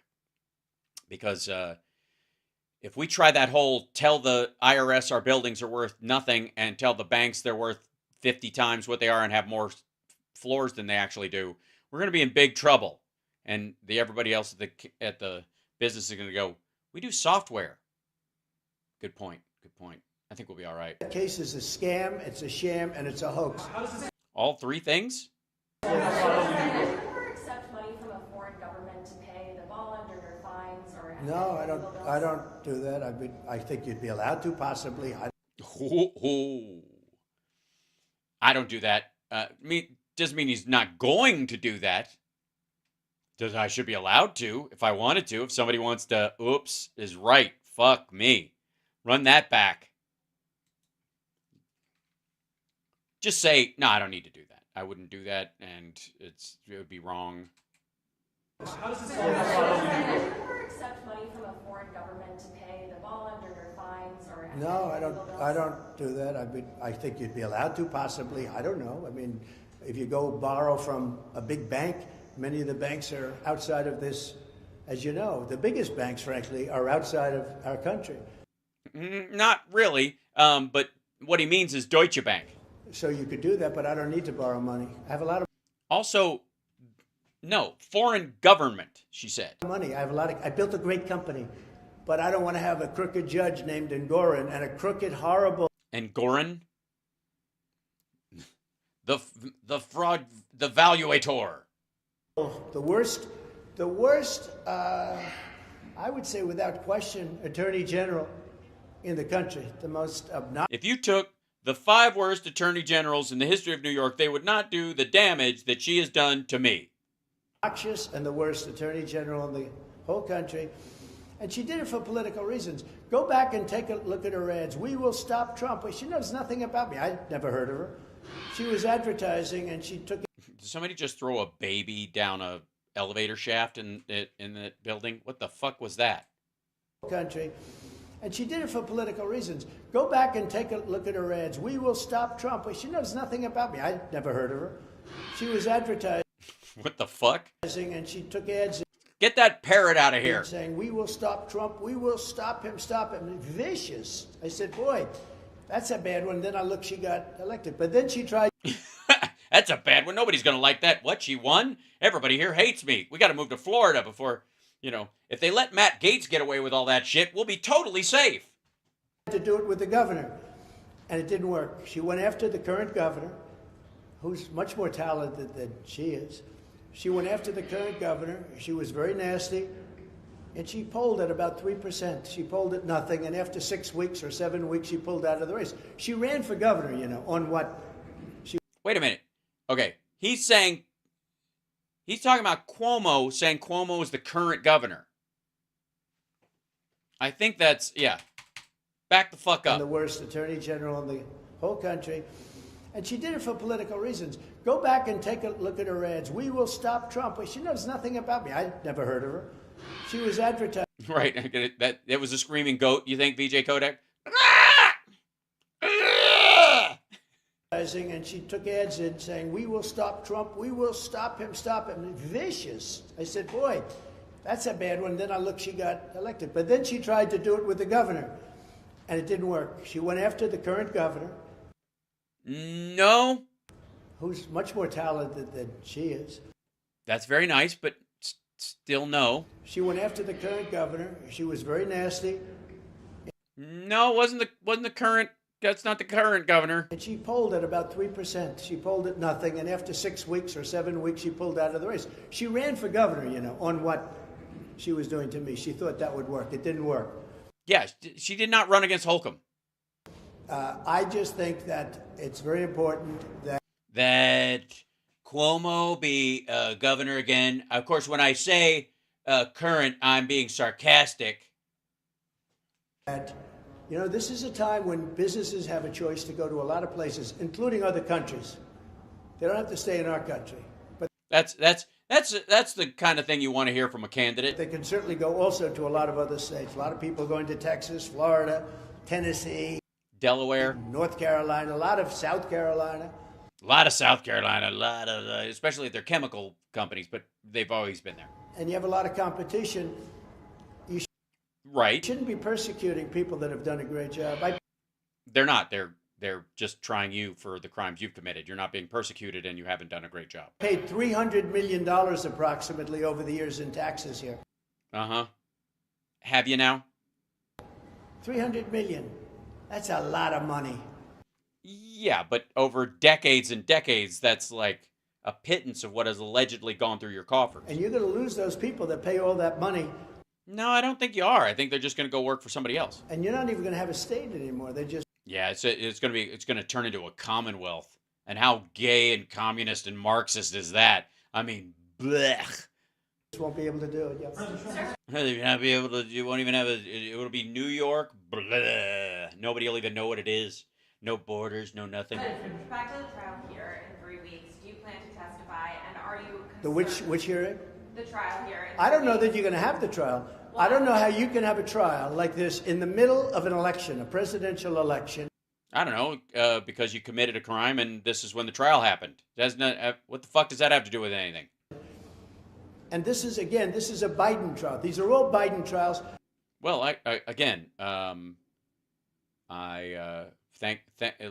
let's go, Brandon. Way to go, Dark Brandon. I guess not true, but thanks for pointing out that I haven't said thank you, Joe Biden, for the great work you're doing today. Because Colangelo worked for Biden. Can you imagine? They take a guy out of DOJ. Okay, I'm doing it. Mm-hmm. Take him out. They take him out of DOJ, like through a window. I need more to picture. And they put him into the Attorney General's office. Yeah, I need more details than that. They just take him out and put him in. Was he in a suitcase, or was he packed in circus peanuts, or? Office, and then into the Manhattan DA's office to go after Trump. These are all Biden trials, so I don't know that you're going to have it. I think we're going to. Yeah, I think they're going to have it. Get some court rulings. Yeah, please. But will you testify if that trial goes forward in 3 weeks? I would have no problem testifying. Oh, I think you would. Considering how you talked today, I think you'd have real problems. Do anything wrong. And would you be concerned that a conviction, if you are convicted in that trial, could cost you the election, given what Todd said voters are... Well, it could also make me more popular, because the people know it's a scam. It's a Biden trial. This is a Biden. There is no trial. There's a Biden trial. Yeah, I don't... he thinks he's going to link this, and it's like... It just feels like a dud. He's trying so fucking hard. Because if this landed, if everybody did think it was quote-unquote the Biden trials, he wouldn't have to say it as often. He would definitely hit the stuff. He would say it, but every time he sees it, or every time he's like addressing it, he says it in such a way that like it's just not landing. Like the people that he wants to convince that this is a witch hunt or a hoax and all that kind of shit, they're just not buying it on his side. Colangelo, the man who stood up, had the nerve to actually stand up and take over. You know, he's been sitting in the background for the last year. Today he went right up front because they... because that's the arrangement, because he's the trial attorney or the trial prosecutor in this, whereas he's just been for all the, like, there's evidentiary hearings and all kinds of other shit. Other people handle that, but he holds this part, dumb fuck. So that's when it's his turn. I figure he buffaloed the whole public and the writers, including you people. He got them buffaloed. They forgot. They didn't, you know. He buffaloed them? He buffaloed them. Buffaloing as a, is that a verb? Or is that a term? Buffaloing? He buffaloed them? What? There is no trial. There's a Biden trial. Colangelo, the man who stood up, had the Yes, King of the Buffaloes, of course. nerve to actually stand up and take over. You know, he's been sitting in the background for the last year. Today, he went right up front because they figure he buffaloed the whole public and the writers, including you people. He got them buffaloed. They forgot. They didn't, you know, a little while ago. Time sort of people forget with time. They don't have good memories. I do. Do you, though? They don't have good memories. Okay, while you're remembering shit, Mr. Super Memory, the fuck do you, what does buffaloed means? But Colangelo from the DOJ was put there. Seriously, I'm simply not, is this a New York thing because of the state? It means fooled, yes? Okay, he buffaloed them? It's an odd choice. He tatonkaed them? Yes, steamrolled, I think. I think he pulled the wool over their eyes is kind of the direction he's going, I suppose. To go after Trump. And today he stood up and he took over the whole office. The whole office. You did this in an office, did you? He's been running the whole thing. He's been signing the letters. He's been doing things for a long time. Nobody's ever seen anything like it. What? They're point people for... Here's what you've never seen is everybody doing the job they're supposed to do. Because you backseat drive every fucking thing and drive the goddamn thing into the ditch. This is all done by the Democrat Party, and it's all done by Biden and his group. I don't know if it's Biden, because I don't know if Biden is even sharp enough. I don't know if Biden knows what's happening. You want to know the truth. Maybe he Yeah, he's an innocent victim in all this. does. He probably does. Yeah, but he's an innocent victim who probably is very evil. But this is all done by Biden and the... Yeah, I think he wants to go with bamboozled. And yeah. thugs that work for Biden. And it's a very bad thing. It's a very dangerous thing for our country. For our country. Thank you all very much. Thank you.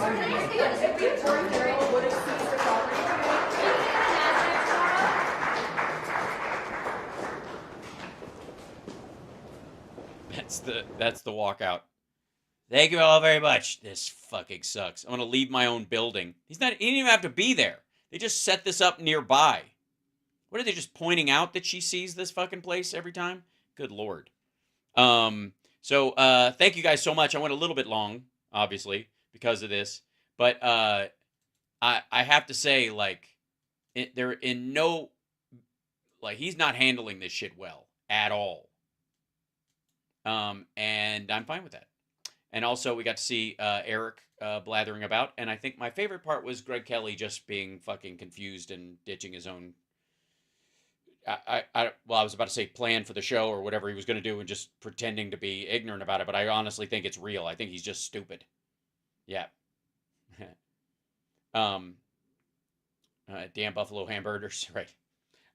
Also, the term Buffalo Soldiers, it's an interesting story. So, do you guys know about, I think his name was Sheldon Johnson, real quick before I leave. Anybody know about the Sheldon Johnson thing about Joe Rogan?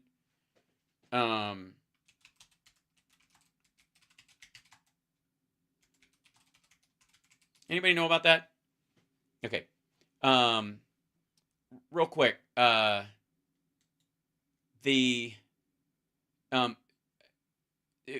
case you don't know, yeah. The Innocence Project got this guy out of jail. Not because he was innocent, because they thought he had too much, he'd been given too much time, was the idea. And so they were on Joe Rogan's show, and Joe Rogan, was accused of going woke by his followers for supporting this Innocence Project dude that came up. You guys know about this? Right? Yeah. So he was in the Bloods. He was sentenced, and then he he got like a huge sentence, and then they managed to get it, his sentence cut in half or whatever, and got him released. And they were very proud of it. And they brought him on, and he was on Joe Rogan's show, and Joe Rogan was like just like talking about normal, like as if the guy was innocent essentially, but he was. A lot of his followers were kind of weirded out that Rogan was supporting this guy, or that he was having the Innocence Project dude on and all that kind of stuff. Doesn't matter. Anyways, point being is, so the Innocence Project got this guy out, and then he killed somebody. This is him. This is Sheldon Johnson. Sheldon Johnson. I don't know if they have the pictures of him in here, but he killed a guy who was in prison with him, who was out, had been out, is a father of two, I think. He killed him, cut the body up, put it in different bins, came back to the house or the apartment multiple times. He's on camera several times going back to this. He was working in the public defenders group that was trying to get people, innocent people out of jail or advocating for this kind of stuff. It was just like the worst look you could possibly do in this situation, right? So, is that Tom Segura on the left? Yes, it is. Yeah. I'll see if, hold on real quick. I'll just to catch you up on a little bit of this, but yeah. So, see if this is in here. Mr. Dubin, good to see you again, sir. So. People of color? No, but most of them. So is it that all people of color get disparate sentences? Oh, absolutely. So he has him on. He's talking to this guy. That's him. So, this was like this was like 6 weeks ago. Okay? This guy was on Joe Rogan's show 6 weeks ago. I think my life took a significant turn, and when I was in the 5th grade. I was always pretty smart, but, as being smart and growing up in these neighborhoods, the school systems are not really equipped to handle the number of children that's coming through. So you have one teacher and like 30 kids. Yeah, we had that in Kentucky too, for real. So anyways, this guy, it comes out, he's working for this. He's got a patch on his shirt when he takes his vest off later for the, where is it? Here it is. This right here. Yeah, Queen's Defenders. So he was working for Queen's Defenders during this time. Anyways, then I just want to, this has a happy ending because I want to show you something else. Sort of semi-only related to this. Let's see.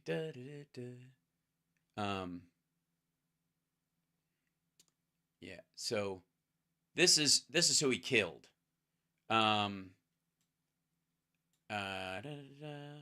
Cops, here you go. Bronx man dismembered at home was killed by childhood friend. Cops. Man who was recently murdered and dismembered in his Bronx apartment was killed by a childhood friend who went on to become an ex-con turned activist and recently was a guest on Joe Rogan's podcast. Colin Smalls, 44, and his alleged murderer Sheldon Johnson, 48, grew up together in Harlem. As they became adults, entered lives of crime. The men served prison time together at Sing Sing, residents of the Smalls building on Summit Avenue near 162nd in Highbridge. Heard shouting coming from the 6th floor apartment. Around 1 a.m. on March 5th, followed by a man shouting, "Please don't, I have a family," and then 2 gunshots. The next day, cops responding to a wellness check discovered Johnson in Small's apartment. Inside, the victim's torso and foot were stuffed inside a blue bin, and his freezer contained his decapitated head, with which had a bullet wound, severed arms, legs, and another foot. Also inside Small's apartment was a kilo press, leading cops to investigate if the murder stemmed from drug use. Later, the building super directed police to bizarre surveillance footage of a person who appears to be Johnson entering and exiting the apartment elevator carrying garbage bags and containers, including a blue bin. The man changed outfits multiple times, including into a woman's wig. Again, this guy was on Rogan 6 weeks ago.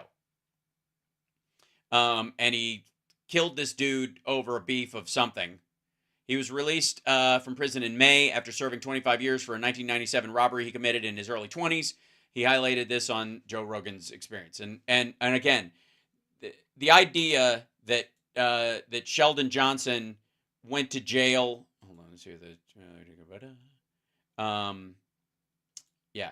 The idea that this guy was, just got a long sentence because he was involved in a robbery. They robbed 2 people. The guys he was with beat the shit out of the woman that was there. They stole a bunch of shit. And he'd been the leader of the Bloods in this one thing for a long time. There was a bunch of mitigating circumstances. He got 25 years for the robbery because it was like if they'd have gotten away with it, the guy would be dead. It was like the attempted murder is actually murder in my book kind of thing. So anyways, dude ends up, it doesn't matter.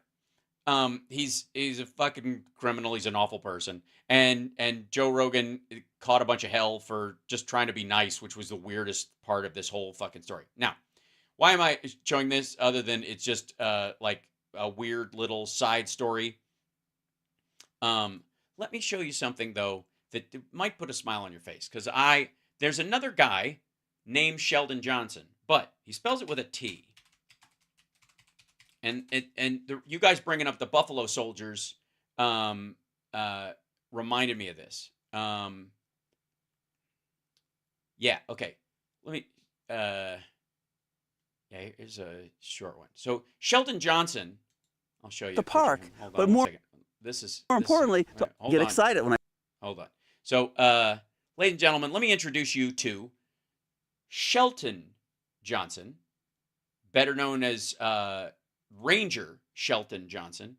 And Shelton Johnson, I remember this from ages ago, and that's why I thought the name stuck out when I first heard it. And I was like, oh, I like this guy.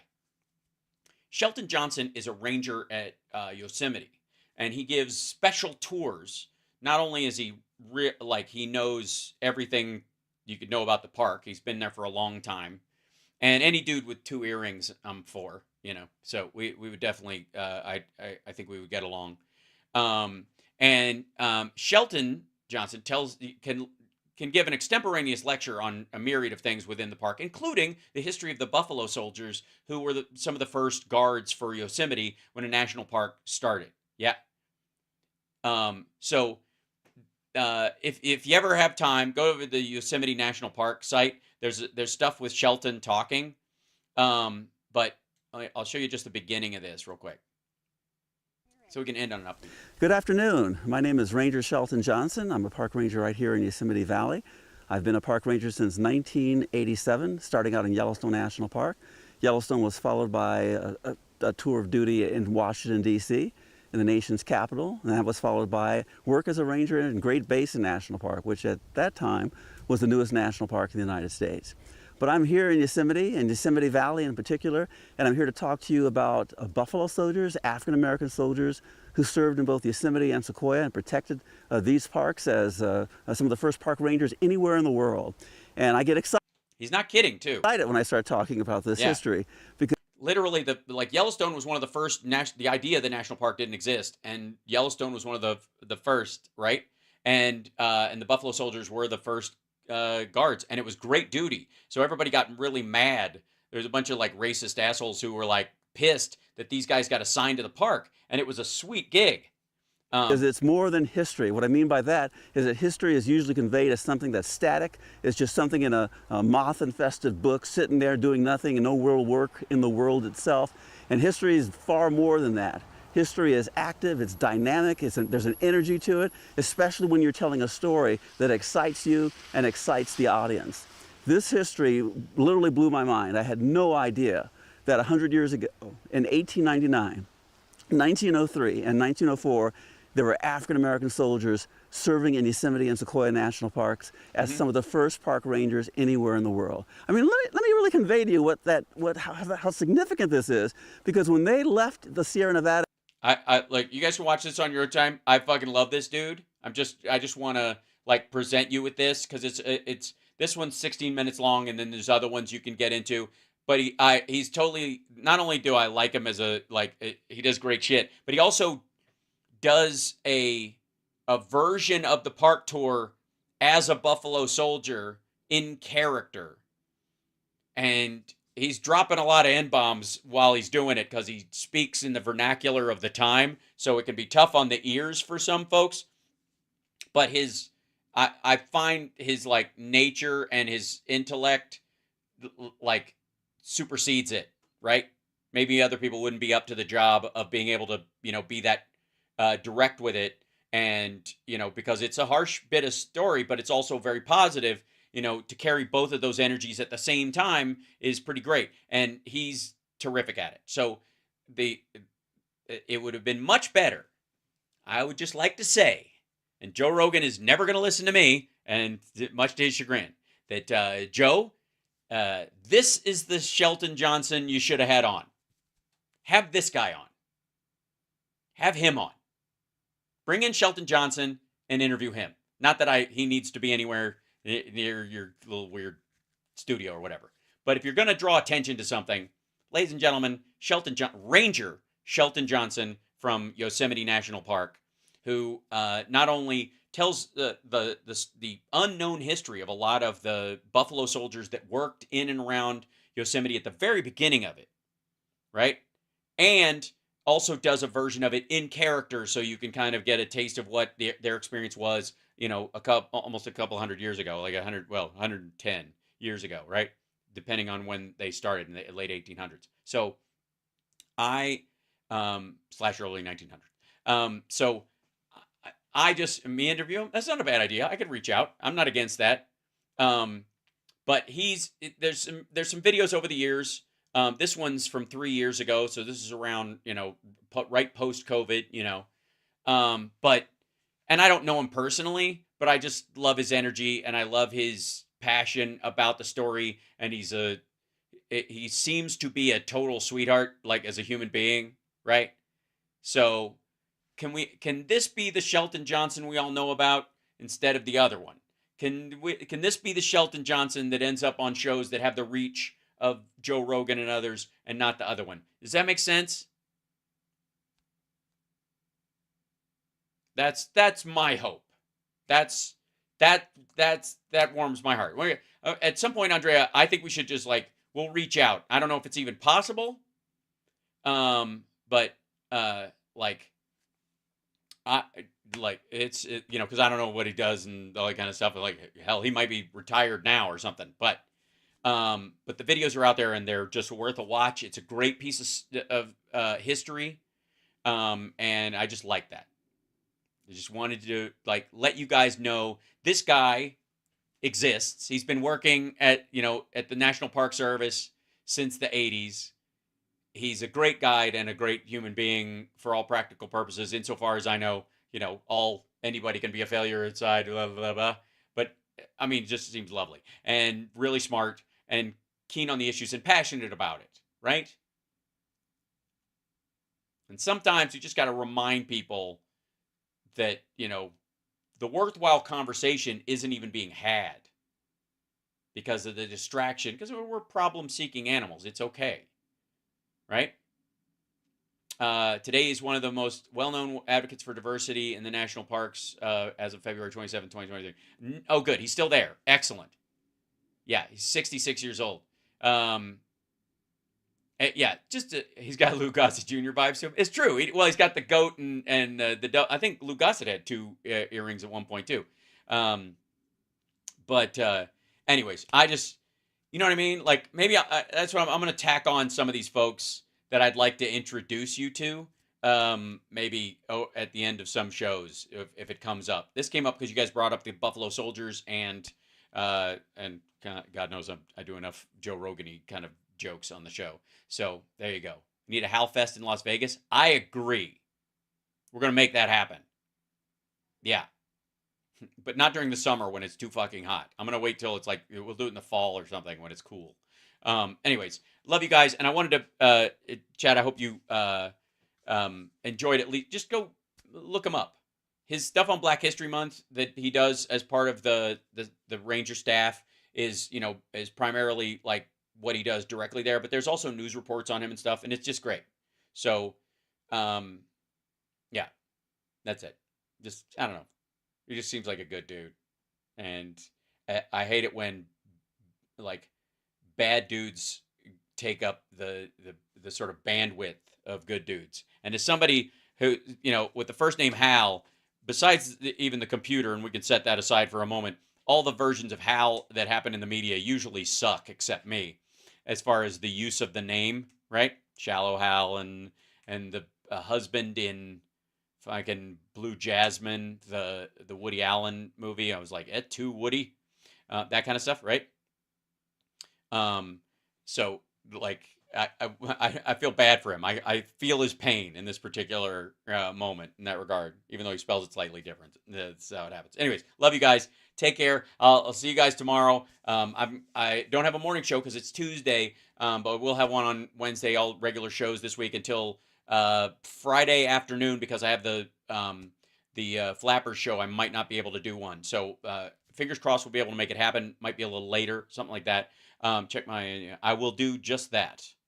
Hold on. Let's see if we can make that happen. Okay, cool. Thank you. Yes. All right. And until then, I will see you guys tomorrow afternoon. And I'm going to, because I have acupuncture in the morning, so I'm going to get poked and suctioned, as it were. Wish me luck. Oh wait, I don't know. I can't end the show. I got to keep doing the show forever. I don't have an ending button. I don't. Oh well. So, what do you guys want to talk? Oh, I remember.